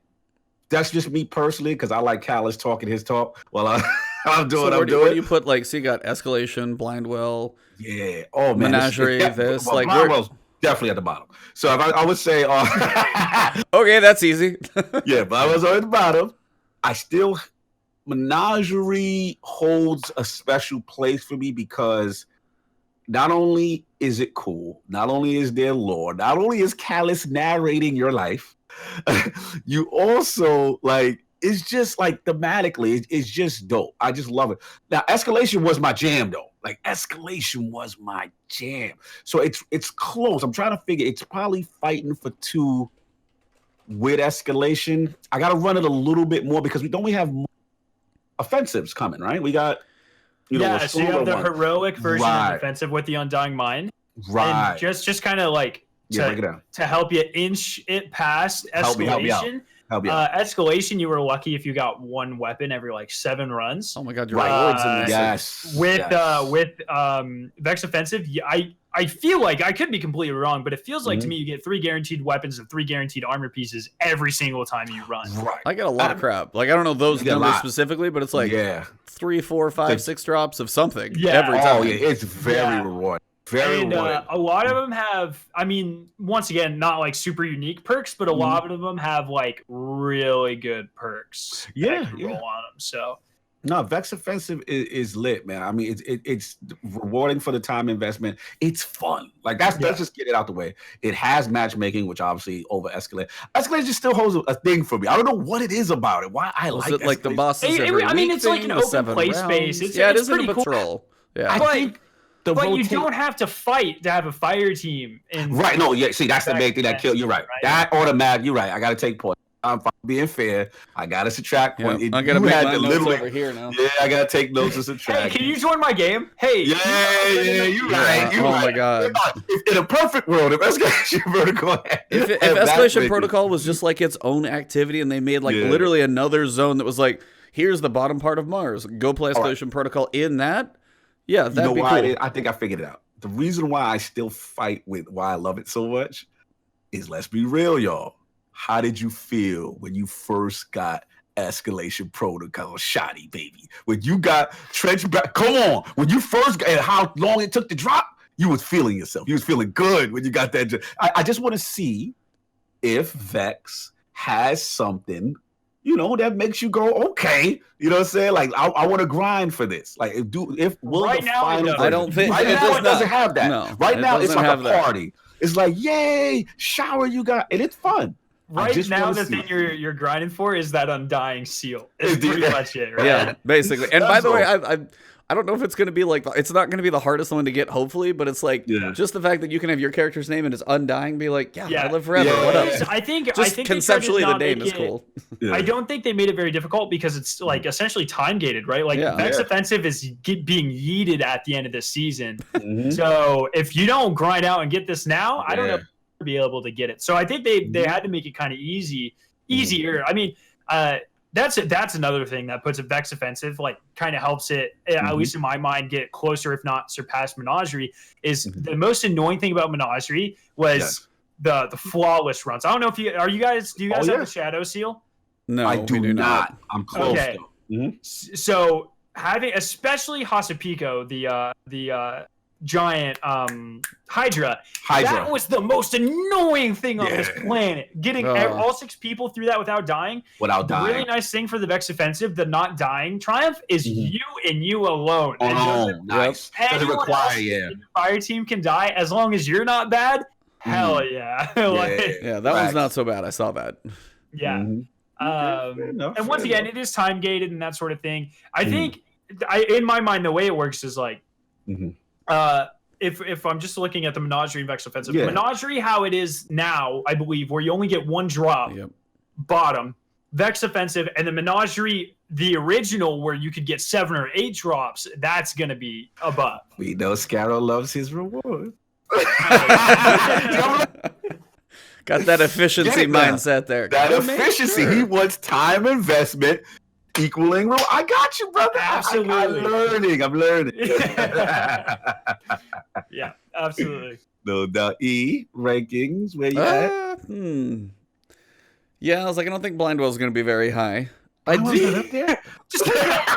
I want to put it on like, okay, so Blindwell is not. Blindwell fam. No, tier 4 Blindwell. Okay, I will say tier 4 Blindwell actually had some decency to it. Like tier 4 wasn't bad for those little bosses. Like, it was funny how quickly everybody got used to melting the meatball, though. The meatball. Yeah. Oh my god! It was Meatball Week, and you're like, yes, instant death, cool. Instant, baby. So that was actually, Escalation. Are we not going to rank the Reckoning? That's obviously the top, right? I forgot all about it. Even though now it doesn't have debuffs, dude. People can farm that thing. Wait for a heavyweight no debuffs anymore. Bro, I got my spare rations. I was like, out. I never stepped foot in that shit. I got a decent as soon as I got the Reckoner title. Yep. Right. Peace. Get me out of here. Yeah, I forgot the Reckoning. Yeah, my spare rations, like, people probably hate me for mine because it's pretty much a god roll, and I tripped over it, so. I did, basically. So, for me, I'd say, like, fine. Reckoning and Blindwell are near the bottom. Even now, it's probably still okay. I think the Menagerie paired with the Chalice still has something kind of unique to it. Yeah, when the rewards were good. But I also like the idea when the rewards, you could roll different things. Getting 5 hand cannons when it was like the last week of year 2. You could get like 5 hand cannons and be like, cool, I'm going to just basically be parting all these things. Yeah. So that was one thing. But when you go through and like run out, run back, it's like, it'd be nice if that's what, like, so many people had different ideas when you listen to multiple podcasts and different things. They're like, hey, have 3 chests. If you do an encounter perfectly, toss a 4th one on there. You could go through and have your 200 seconds be like, open this one for this. Okay, let me ruin this thing. Yeah. Open this one for this. Like, I don't know why that wouldn't be such a bad thing to be like, then I can get 4 different things. I don't need 14 different hand cannons that all potentially suck. So Menagerie is cool. And I also like the uniqueness to the encounters where, like, you didn't always get the same run. You could do 2 runs and be doing something different. So love it. The Menagerie for me is, like, probably still one of the best activities I think they've done. With the giant caveat on the end of it, what status the rewards are in. Yeah. Okay. So if the rewards are right, if you're going to spend, like, I was like, especially the way Vex Offensive is just like showering you with stuff right now. Like Vex Offensive is like, here. Please forget that we did this back here. Like they're throwing this stuff at you. But when Menagerie was good, I actually really did enjoy it because you got variety in the encounter. You didn't always see the same thing. Different bosses every week because we're not getting a new boss so far. It's still just the big Minotaur this week, unless it changes on Saturday, which would be weird. But I like the variety of that versus you know what we have now is decent. So I'd say Menagerie probably top in the right state as the caveat. But if like rewards as is right now, the showering of loot and the Vex Offensive it's a fun, cool activity, not too shabby. One more point to give Menagerie the title. You can literally chalice farm whatever you're weak at currently with Menagerie right now. So if you're looking at your loadout and you're like, yo, my legs are weak, or hey, my energy weapon, you can theoretically specifically farm some, even if you don't care about the drop. You know what I'm saying? Oh, you're just trying to hit that light level. Yeah. There you go. See, that's what I like about Menagerie right now. I mean, that only applies for like a though, right? Like, yeah, you got 3 chances in the challenge. You got 3. Just use them wisely for the reset. They're not powerful drops anymore, are they?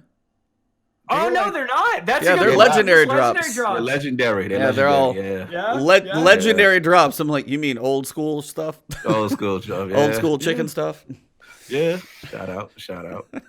Now, what is it? I want to see where, in fairness to Vex Offensive, I want to see also where it goes. That's all. But listen, it's mad fun. Like I'm not disrespectful. Like I enjoyed it. I was really having a good time. And again, matchmaking. You jump in, you jump out. Just showering and stuff, and it was just I just loved the play space, and I loved just the rewards. It was really cool. Yeah. So speaking of Vex and the offensive and the invasions, have you guys seen what's going on in the tower behind Ikora? Yeah, they need a real bad idea is going on. I used to work IT for a construction company, and see how this thing safety is not a priority clearly. At the tower, boy. At the tower, the dude is just sitting out there on the rafters, man. He just sneezes the wrong direction. He's got a I mean, not even that. Like, Ikora's like, okay, you know our enemy? Let's have a portal right to them. And, you know what? Nothing could go wrong with this. We'll handle it. We're going to, go to the tower, and it's going to turn into a play space where you fight for your lives or something. In the next it's going to be 0 Hour 2.0, and it's going to the tower. I'm like, did we not learn from the Red War? We just bring them to the doors now? No, did we not learn from the Red War? We, gave them the ability to expedite the Red War. You guys can just warp right in. Ikora will greet you with your milk and cookies in your leg. We have all these portals on Mercury.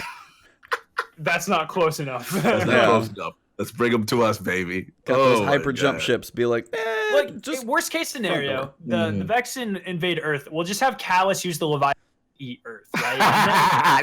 Yep. All right, we need a full Earth evacuation. Basically, everybody in this tower, that's the only people left. Everybody get on your ships, go, and Earth gone.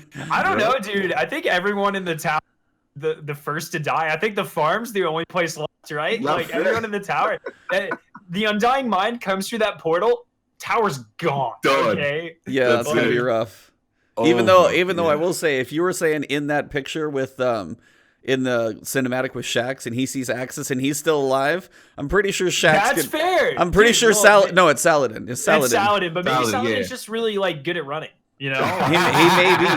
He's got endurance. His endurance stat is he sounds 50. 400 years to train. Dude, honestly, his heart muscle is just like beast mode. There you go, man. Hilarious. But I was kind of wondering. I was like, that sets up. So I was like, I like how every week it's like take your screenshot, kind of do a time lapse, see what it looks like. Yeah. Did you guys think amazing representation of this living world that Luke Smith was talking about, though? The fact that it just kind of popped up. Yep. that if you, I mean, in Destiny 1, nothing like that would have ever happened, right? Ever. It's honestly incredible. And the fact that it's probably something's going to happen and it probably won't be there next season, or it'll only be like aesthetic next season. That's really cool as well. Like we're getting these. How about the fact that she's building a new platform before the original tower is even like fixed, though, right? Like, facts. That's a weird thing. Completely agree, man. It's just that. Can I get my vault back, please? Vault. Yeah, but I got a galley. I gotta go get. Come on. Out there that I don't know if you guys know. That's like a hive god in a gun somewhere. We kind of need to find this. Like, yes. Yeah, man. This is that again. Like Luke said, man. That narrative continuity, which is what we want. You know what I'm saying? It feels like a living, breathing world. Those moments, like he said, when you're at the tower when such and such happened, when you're at playing Destiny when this happened. Like, that's cool. And then the last point I'll make is just, I'll be honest, like, I kind of feel for Eris with this expansion. Like, this expansion made me feel, I'm like, damn, chick is tormented, man. Like, you know, you go and you do the weekly. Oh, for the second memory this week? Yeah. Oh, man. Yeah, like, that's a big axe, by the way. Spoiler. How every time you complete a memory, like, one of the ghosts disappears. Phenomenal. What happens on and week then if 6? you look at the table next to her, she, like, the artifacts, like, you know, you built the necklace and the necklace appears on the table, and then you did the mark and it appears. Beautiful. Yes. It's like they take the, you know, like how when we were talking tomorrow week after week, like, yes, you couldn't really tell what week you were on. Like, nothing ever changed. Yep. Right. Same thing with like the memories of the gifts of the 9 or whatever. Gifts of the 9. Yes. You could only like nothing physical ever changed. Yep. Yeah. This is really, it's like world building through subtleties. Very you nailed it, bro. I'm glad you mentioned the point about her original fire team, and then one disappears each time. That's such a subtle, cool touch. And again, it's the little things. Like, again, I know people who are not Destiny guys who come time playing like, oh, you guys are still on the moon or whatever. Okay, I get it. But it's like at the end of the day, there's so much world building and things that we've been clamoring for as Destiny fans for the longest, and to see them do it, that's what has me so excited for Shadowkeep. And it makes you tune in every day. Like, now I get happy when you see the director and it's like, yo, this is happening now. Yep. The Nightmare Hunt is going to be this. Okay, boom, Vax Offensive just popped. It's like literally you tune in next week when this happens. It's like a little show. Like, I really enjoy it, man. Really do. I guess my question is, when it comes to first Eris, like, what happens on week 6 when her fire team's gone? Are we going to do something for her? Is that going to kick something different off? I'm trying to think. That's going to be the raid challenge week. 6th week would be. Yeah, I was wondering if that was actually going to tie in with the dungeon, but that's not quite right on weeks. Yeah, so got to kick off. But yeah, we've still got. So that's one thing I think people give the moon a lot of crap, but seriously. It's been redone. Yes, I had like nostalgic, like, yes, I recognize the Hellmouth. I recognize the Anchor of Light. But it's like you go through the underbelly. It's still one of the biggest play spaces because there's the whole above ground, and the subterranean is as big, if not bigger. Now with like Sorrow's Harbor, you've got literally 2 levels to an entire place, and it's like it's probably the second biggest planet except EDZ in like full areas that you can explore. It's really big.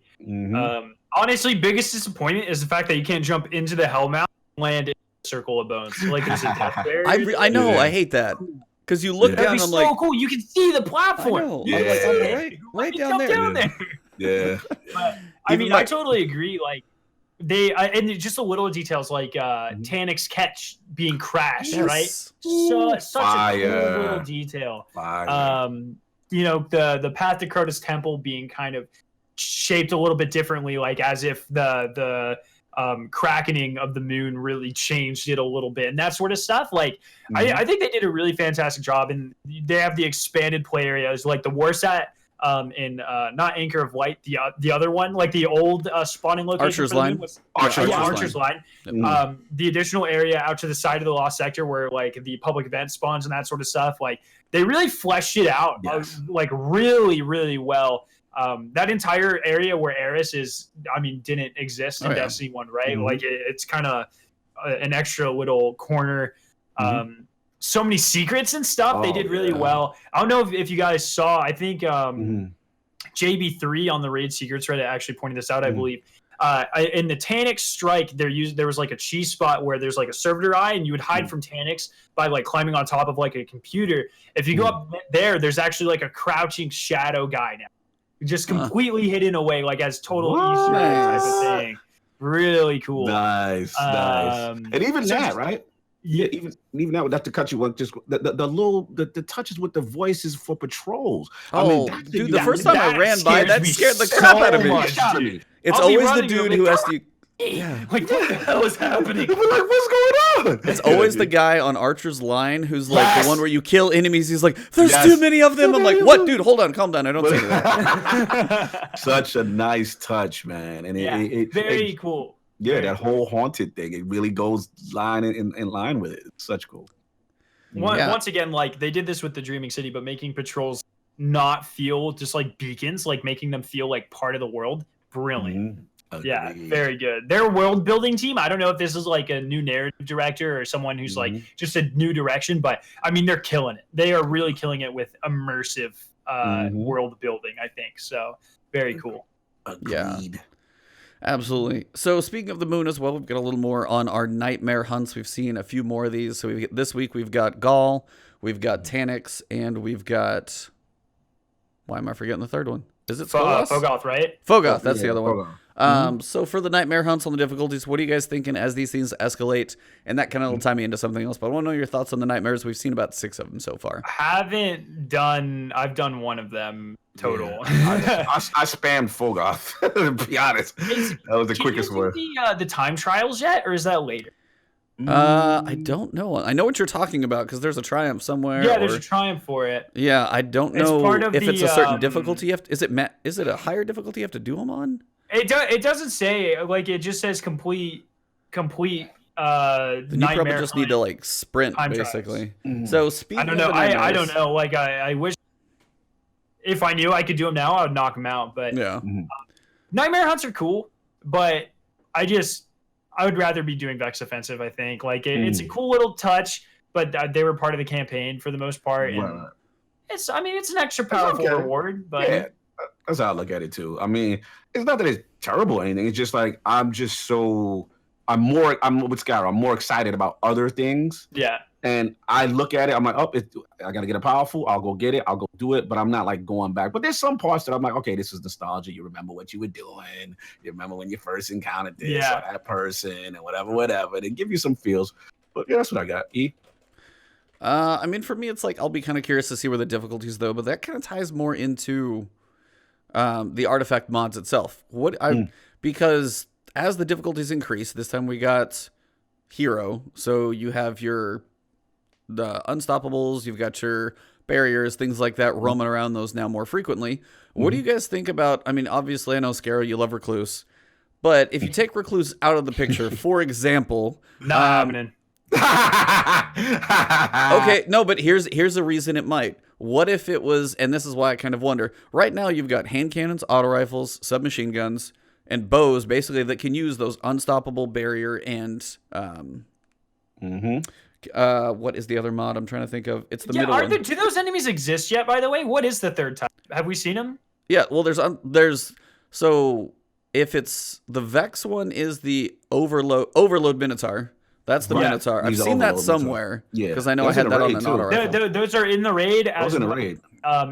Night falls. Yeah. So the barriers are always the knights. Typically, they're always those knights with the big giant arch on their back. Hobgoblins too can be barriers. That's true. Yeah. Yes. And then when it comes to the overload, I've seen overload ogres. So they're actually running around this week. I've seen a little bit, and also on wait, overload. Isn't overload the? It's in the Nightfall. You'll see it a couple times if you run. But isn't that the Minotaur though? No, unstoppable. I'm sorry, unstoppable ogres. Yep. So the ogres are unstoppable, and it's the hand cannon that you have to actually like aim down sights. You'll get the sheen on the gun, and then that one bullet will stop him in his place. Okay, I have yet to encounter any of those enemies. So if you go run the Nightfall, it's the Scarlet Keep this week, which I've run a few times. Still, I don't know if there's an exclusive weapon that comes from there, but it definitely hasn't. I believe it's been confirmed that none of the 2 plus the PlayStation exclusive. I don't think any of them exclusives, unfortunately. Well, that's another topic, but anyway, we've got so as those are tied, like you've got hand cannons on barrier. Unstoppable is the literal only thing hand cannons is the only thing that can run that. So if your modifiers have to be, say you have unstoppable and you've got, I don't know, barrier for what it is this week. So you have to run a hand cannon to be unstoppable, to manage an unstoppable. Right. Then so you have to run. Forcing our hand. They're forcing you to, and then it's also hand cannon, auto, and machine gun, hand cannon, auto, and submachine gun. So you've got relatively on the range spectrum. You're on the shorter end of that stick for sure. Yeah, there's no pulses, there's no scouts, there's no snipers fusions, there's none of that other stuff in there, much less specials by any means. And even the new sniper hand cannon is still a hand cannon. So all of those things, I'm wondering, as they tie deeply into the nightmare hunts, and then you've also got, Vex Offensive having unstoppables and stuff in there. What do you see next season's artifact doing? Because the nightmares, because we've got Nightfalls that have unstoppables in there. We've got nightmares that we think are staying around. And the Vex Offensive is leaving. Is it always going to be Barrier, Unstoppable, and Overload, or do you guys think they're going to mix those up a little bit more? I think they'll keep the same 3, but they'll switch the archetypes that they can go on. So maybe like shotgun, sniper, bow, or something else, Yeah, I think so. I think this is the new direction they're going, especially as we have things like Recluse. And I think they want to get us to utilize different archetypes and different things and to force these special mods to be used on these least used weapons, so to speak. You know what I'm saying? Yeah. I think that's the vibe. Because let's be honest, we're not really, I'm not really running around PvE with hand cannons as much these days. And we kind of get in our way. I'm the same way with Skarrow. It's like, for me, it's like Izanami, then it's Recluse, and then, for me, I don't have the Swarm, so it's Outrageous Fortune, you know what I'm saying? But I'm kind of it's hard to move me off of that, right? It's literally efficiency, you know what I'm saying? Yeah. So for me, it's like, okay, if I'm now doing this hard content that I need to drop, it'll force me to be like, damn, I need to take this off because I'm going to have to stop these unstoppables. I'm going to have to. And I think that's the direction they really want us to go. They don't like us in our little comfort zones with these, all a jack of all trade builds, so to speak. Yeah, it was the Nightfall last week that I remember the Overload as well. So I remember those in there because the last one was Pyramidion. So. Yep. And that kind of ties in when you look at the end of the artifact. We've got basically Void and Arc as the main 2 subclasses that seem to be tied into the artifact a lot right now. Obviously, we have Arc with Knights. We have Solar a little bit, but we have also Void all over the place in the raid and Vex Offensive and things like that. Next season, Season of Dawn, potentially looking at Solar all over the place. Yeah. And then, of course, Cognito's like, praise to be Osiris. Please come to us in the Season of Dawn. We need the god to come back because that's my only beef, y'all. And I'll leave this rant. I'll keep it very short because I'm an Osiris fan. But it puts a hole in my heart that the only thing that this man is designed to predict and stop is this one enemy race. And here this enemy race is running rampant, offensive. And my man doesn't even have a piece of what he's doing. We don't know what's going on. We hear nothing about it. That burns me. So I am hoping at the end of this expansion, give us like a little, maybe remember when we got the Aldrin thing, we were like, yo, at the end of Forsaken, give me something that my man is doing. You know what I'm saying? Because it really makes no sense that this man is nowhere to be found. His sole job is to look at the infinite possibilities of the Vex. And here the Vex are at our worst moment, and this man is nowhere to be found. Like, come on, Bungie. You've already disrespected me with Trials not being here, right? You disrespect. I took it personal. I'm trying to get over that. Don't disrespect. It's going well. I think Ikora even has like no word from Osiris or something. Oh. Don't say, are you serious? Yeah, I'm pretty sure. Wow, this is what we doing, huh? Yeah. You just got to go hang out with you and Brother Vance can hang out on Mercury without your sparrows. Wow. Look, all I'm saying is, last time Osiris peeked his head out, it wasn't exactly the point in Destiny history. Listen, right? I agree. Listen, See, people like Osiris be like, nope, I'm out. I'm done. That name is just bad news. It's redemption time, man. We got to get the sour taste out of our mouth. We got just have him do something. Just have him say that he's working on something. And forget about him even too. What's up with Asher Mir? That's another one. That's the homie. Where is Asher Mir? This is Vex's thing. Unstoppable, impossible. Where's my man at? So that's all I gotta say. And they look like you guys think. Nope, like Stream's acting a little crazy for me. Okay. Stream may be going crazy, but we definitely are doing a good recording. So cool. Yeah, so that's most of kind of what I wanted to cover this week, except one more shiny, bright piece of set of armor. It's white. It's got some gold flare on it. It's got a little gray undertone to it, and it's coming in Iron Banner. Wanted to see what you guys thought about the new armor. Look, man, I like samurai theme as much as like any other guy, but how many times do it, right? Like 8 seasons of it is enough. No, this new stuff, it's really cool because it's almost like space themed, right? Like it kind of looks like you took like the this space shaman astronaut armor, as Dream Bane or whatever that set is, mix it with the Iron Banner. Very nice. I like it a lot. I think it's clean. Yeah, very good. Yeah, I clean. My only nitpick from a Warlock standpoint, I just want the helmet to do a little something more. I think y'all like helms and cooler. I was like, my Titan helm's got less going on than yours, man. Mine's almost smooth. Yeah, I just, I think Warlocks, I'm so used to like, point extended things on top, something more ominous. But don't get me wrong, this armor's clean. It kind of worries me because they cut it off at the boots. Yeah, I want to see how the boots is looking. Wait, there's like a gif of it rotating, right? Oh yeah, they're just kind of playing, whatever. They're playing with it. Now, my question for you guys is: once we unlock this now becomes part of transmog, correct? Yeah. Hold on. So it's like we got a few changes about Iron Banner, so I was just gonna go through those real quick. Yeah, go through it. So new season of Iron Banner, there's a new seasonal pursuit which must be completed prior to being able to turn in tokens to purchase packages from Lord Saladin. This pursuit is character based and rewards the new Season 8 armor set. Each step of the pursuits awards Iron Banner weapons and armor.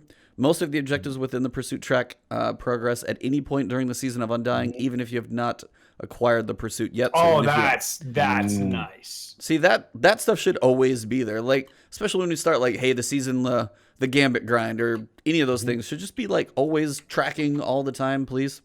Yes. So until the seasonal pursuit has been completed, all rewards will be obtained by completing matches and bounties. All rewards and weapons until the seasonal pursuit is complete. And then the existing 7 bounties that offered power rewards have been adjusted to offer pinnacle rewards, 960 max, but only 4 are available per event. That's probably per character too. Yeah, 4 per character. So you get... But 4 pinnacle drops when we have the raid, we have Nightfalls, and then you have 4 from PvP. That might be too many, honestly. I don't know how I feel about that. That's a lot. I mean, I think that there's one complaint that people are saying there's not enough pinnacle activity, but yeah, that's a lot. there's no doubt. I mean, the grind from 950 to 960 is supposed to take a long time, right? Like, yeah, I don't know. We'll see how hard the bounties are. Like plus I guess I'm ones or something too. We don't have all the information, so yeah. I guess the reason why I'm maybe leaning to, like, again, I got to shout out for my PvP community. They need something, man. They need something. I mean, that's fair. Tons of PvE drops. That's where it gets hard. Is like you got to account for PvE only and PvP only, but the players who do everything. That's where you get it gets dangerous, right? So I don't know. It's a good point. It's a good point. It's a tough one to balance. I think the only thing, like I didn't mention this earlier when we're talking about what we're liking about Shadowkeep, is that I've been playing a lot of PvP. I've been doing it, and I have to say, this is the most rewarding PvP. You can literally stay in comp or whatever you're doing and be showered just by whether it be glory ranks and valor rank upgrades. And, I got 2 exotics one time in one session. Like, granted, super RNGesus, but, I'm saying, at the end of the day, I'm like, what I like is the time investment. I was like, I could actually play Crucible for a while and not feel like I'm missing out.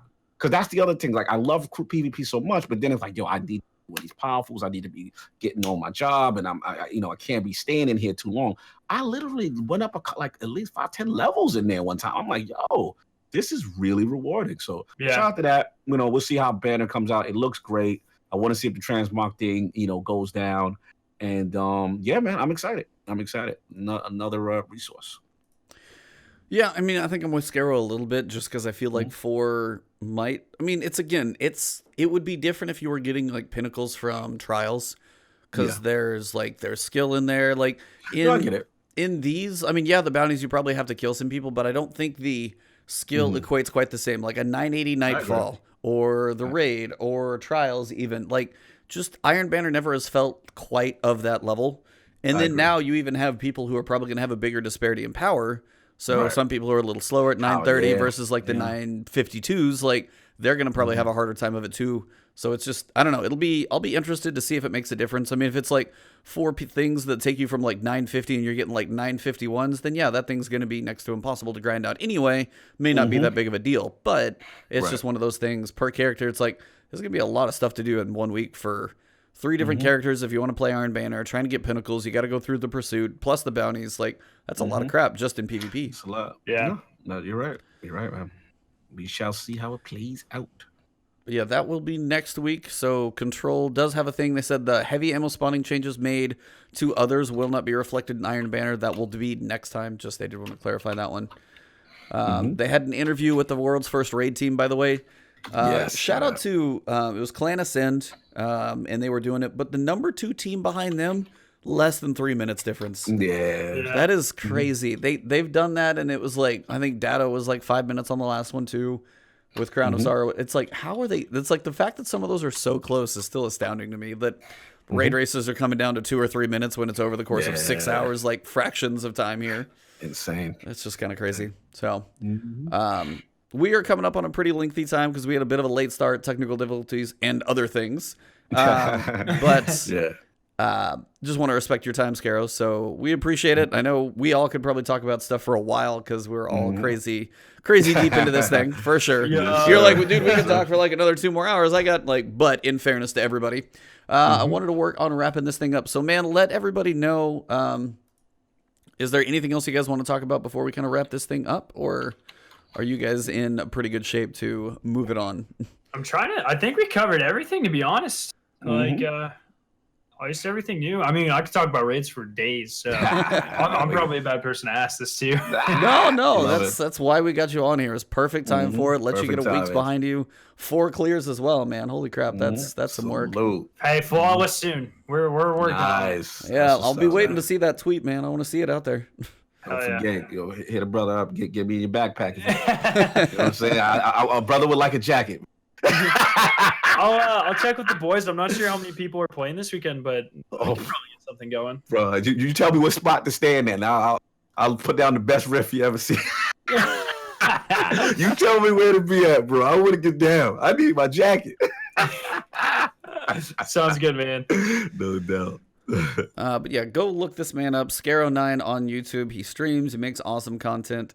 Please go look him up for sure. You're like, this guy? What? Yeah, this guy. If nothing else, you got to catch his streams or his videos just to see the glorious locks of hair sitting under that. And if you jump in and I'm being a dick, just back the next day. I had a bad day at work. Okay. Hey, we all have those. It happens to us all. Okay. It happens. Yeah. Yes, Jason the Master King. You can get the jacket. You got till the 15th, brother. Yeah. That's what I'm trying. You see me trying to make my push with Skarrow right now. Skarrow, Power, all you guys. Hook a brother up. Get that expert run in there for sure. I need my backpack. Text just went out. I'll let you guys know. All right. I got to see what the boys are doing. Okay. I was like, I work Sunday morning, but we'll see how things work out. But no, and then like we appreciate you having you on, man. It was a blast. Thanks for working with the it's time. Always fun. And Absolutely. dealing with the difficulties. I apologize. Of course, it's just I can stream literally all week long, and then I'll host the pod. And it was like 2 weeks ago. It was Friday morning, completely other side of the day, and it's just like it's taking a crap in the bed the entire time, and I'm just like, what is happening right now? So there will be video up. May have been technical difficulties, but you guys will get all the good stuff. I promise. Most of it's going to be out there. So Cognito.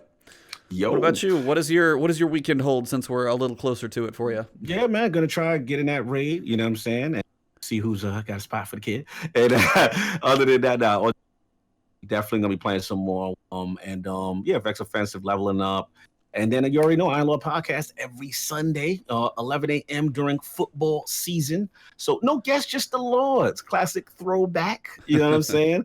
King is going to have a lot to say, clearly. You know what I'm saying? There's a lot of stuff the console gaming. So with Sony and then Microsoft, they have some departures as well. Talk about all the new stuff. We're going to talk some tech, Google Stadia. You know what I'm saying? They're making some very strong claims. We'll address that. And we will also probably talk about the Gears 5 banning cheating situation. So that's a big hot one. That's a whole different topic of fun for you guys. That's fun. The world of gaming making like national news and senators talking about stuff. I was like, that's a topic for another. That's a whole different podcast in itself. So, but yeah, man, shout out to the chat. But yeah, like I say, check us out, and of course, lordsofgaming.net, where you can find all your latest gaming news, all that good stuff. And the last word, you already know, generally on Fridays, but special night edition with Skarrow in the building. Salute to Skarrow for coming through, man. Always a pleasure. I always like messing with Skarrow on raids for some reason. I always enjoy passionate discussions. So I love the passion. Hey. I appreciate it. It's all right. Awesome, bro. You know what I'm saying? So, and then we talk. So hopefully next year, Skarrow, GCX, brother. Absolutely, man. Plans are already in motion. We're getting it. I already booked my hotel this week. Wait, do we know the dates already? Yeah, bro. Go to GCX, the Twitter. It's up. It's up, bro. The hotel blocks with the special joints is up, man. Check that out. Oh, no way. Yeah, okay, yes. Get looks on it. like I know what I'm doing this weekend. Secure the bag, baby. Secure the bag. Absolutely. That's all I got, you. Mine's easy. Can you apply for like creator badges and stuff yet? I think you can. You got to be like what? You're above me, but you got to be like 50K, I think. So cross their fingers, right? It's coming. Hey, you and me both, man. I'm trying. I'm trying to catch up. So let's go. You got it. But yeah, honestly, for me, Ebontis everywhere, Twitch, Twitter, YouTube. You guys find me, follow, like, say hello. The Gleam giveaway is going on for a couple more days as well, guys, for the Stream Deck. So if you guys don't have one of those, check it out. Honestly, it's just a really awesome tool. Whether you stream, play games, whatever. I've got a buddy who's got a small one. He uses it for stuff, shortcuts and things. It's just, honestly, it's just a really cool tool to have. I use it constantly running this thing as well as like bigly crucial. So check that one out for you guys. It's not hard to enter. It's pretty easy, actually. But other than that, I think that's where we're going to wrap this thing up. So episode 77 of The Last Word. It's October 11th. Skarrow, thank you. It is always an honor. We appreciate you very much. Keep killing it in the engineering chemical world and talking about all your... I'm going in Actually, not engineering, polymer chemistry, but close. Oh, there we go. Oh, polymer chemistry. Either way, I'm going into your chat and like getting a chemistry lesson, so I'm just cracking up every time, it's man. One of those things I always tell myself, like, I'm not your side of me. As soon as someone's like says something that's slightly wrong, I'm like, oh my god, now I have to. You gotta correct him. You gotta call him out, man. You gotta make it right. That's totally fair. You correct someone on something like as simple as water or something, and then next thing you know, you're talking about alkynes and organic chemistry. You know, it just happens. Like, Yeah. So that is all we got, guys. Thank you very much. So, Skarrow, we try and end this thing out. If you've ever seen Fire Team Chat, they do something, but it fits the name of ours. So it is The Last Word. We try and say it in sync, but as we're always off, it's really hard to do. Yes. So basically, I'm going to wrap it up. I'm going to wait for you guys to start talking. I'm going to try and tie the timing. But last time, joys of editing, I matched them up. Nice. So basically, we just say the last word. Is that we just I'm gonna just wrap this thing up, and then I'm gonna say, and it has been, and that's where you guys all say the last word, and I'll just try and edit it on top of each other. Oh no, it's gonna be a mess. Okay, it's gonna be a mess. So thank you guys very much. We are gonna raid Mano Destra after this. He was actually an awesome guy too, so check him out. I'm gonna send you guys over there. But it has been episode 77 of The Last Word, October 11th. Thank you guys very much, and it has been the last word.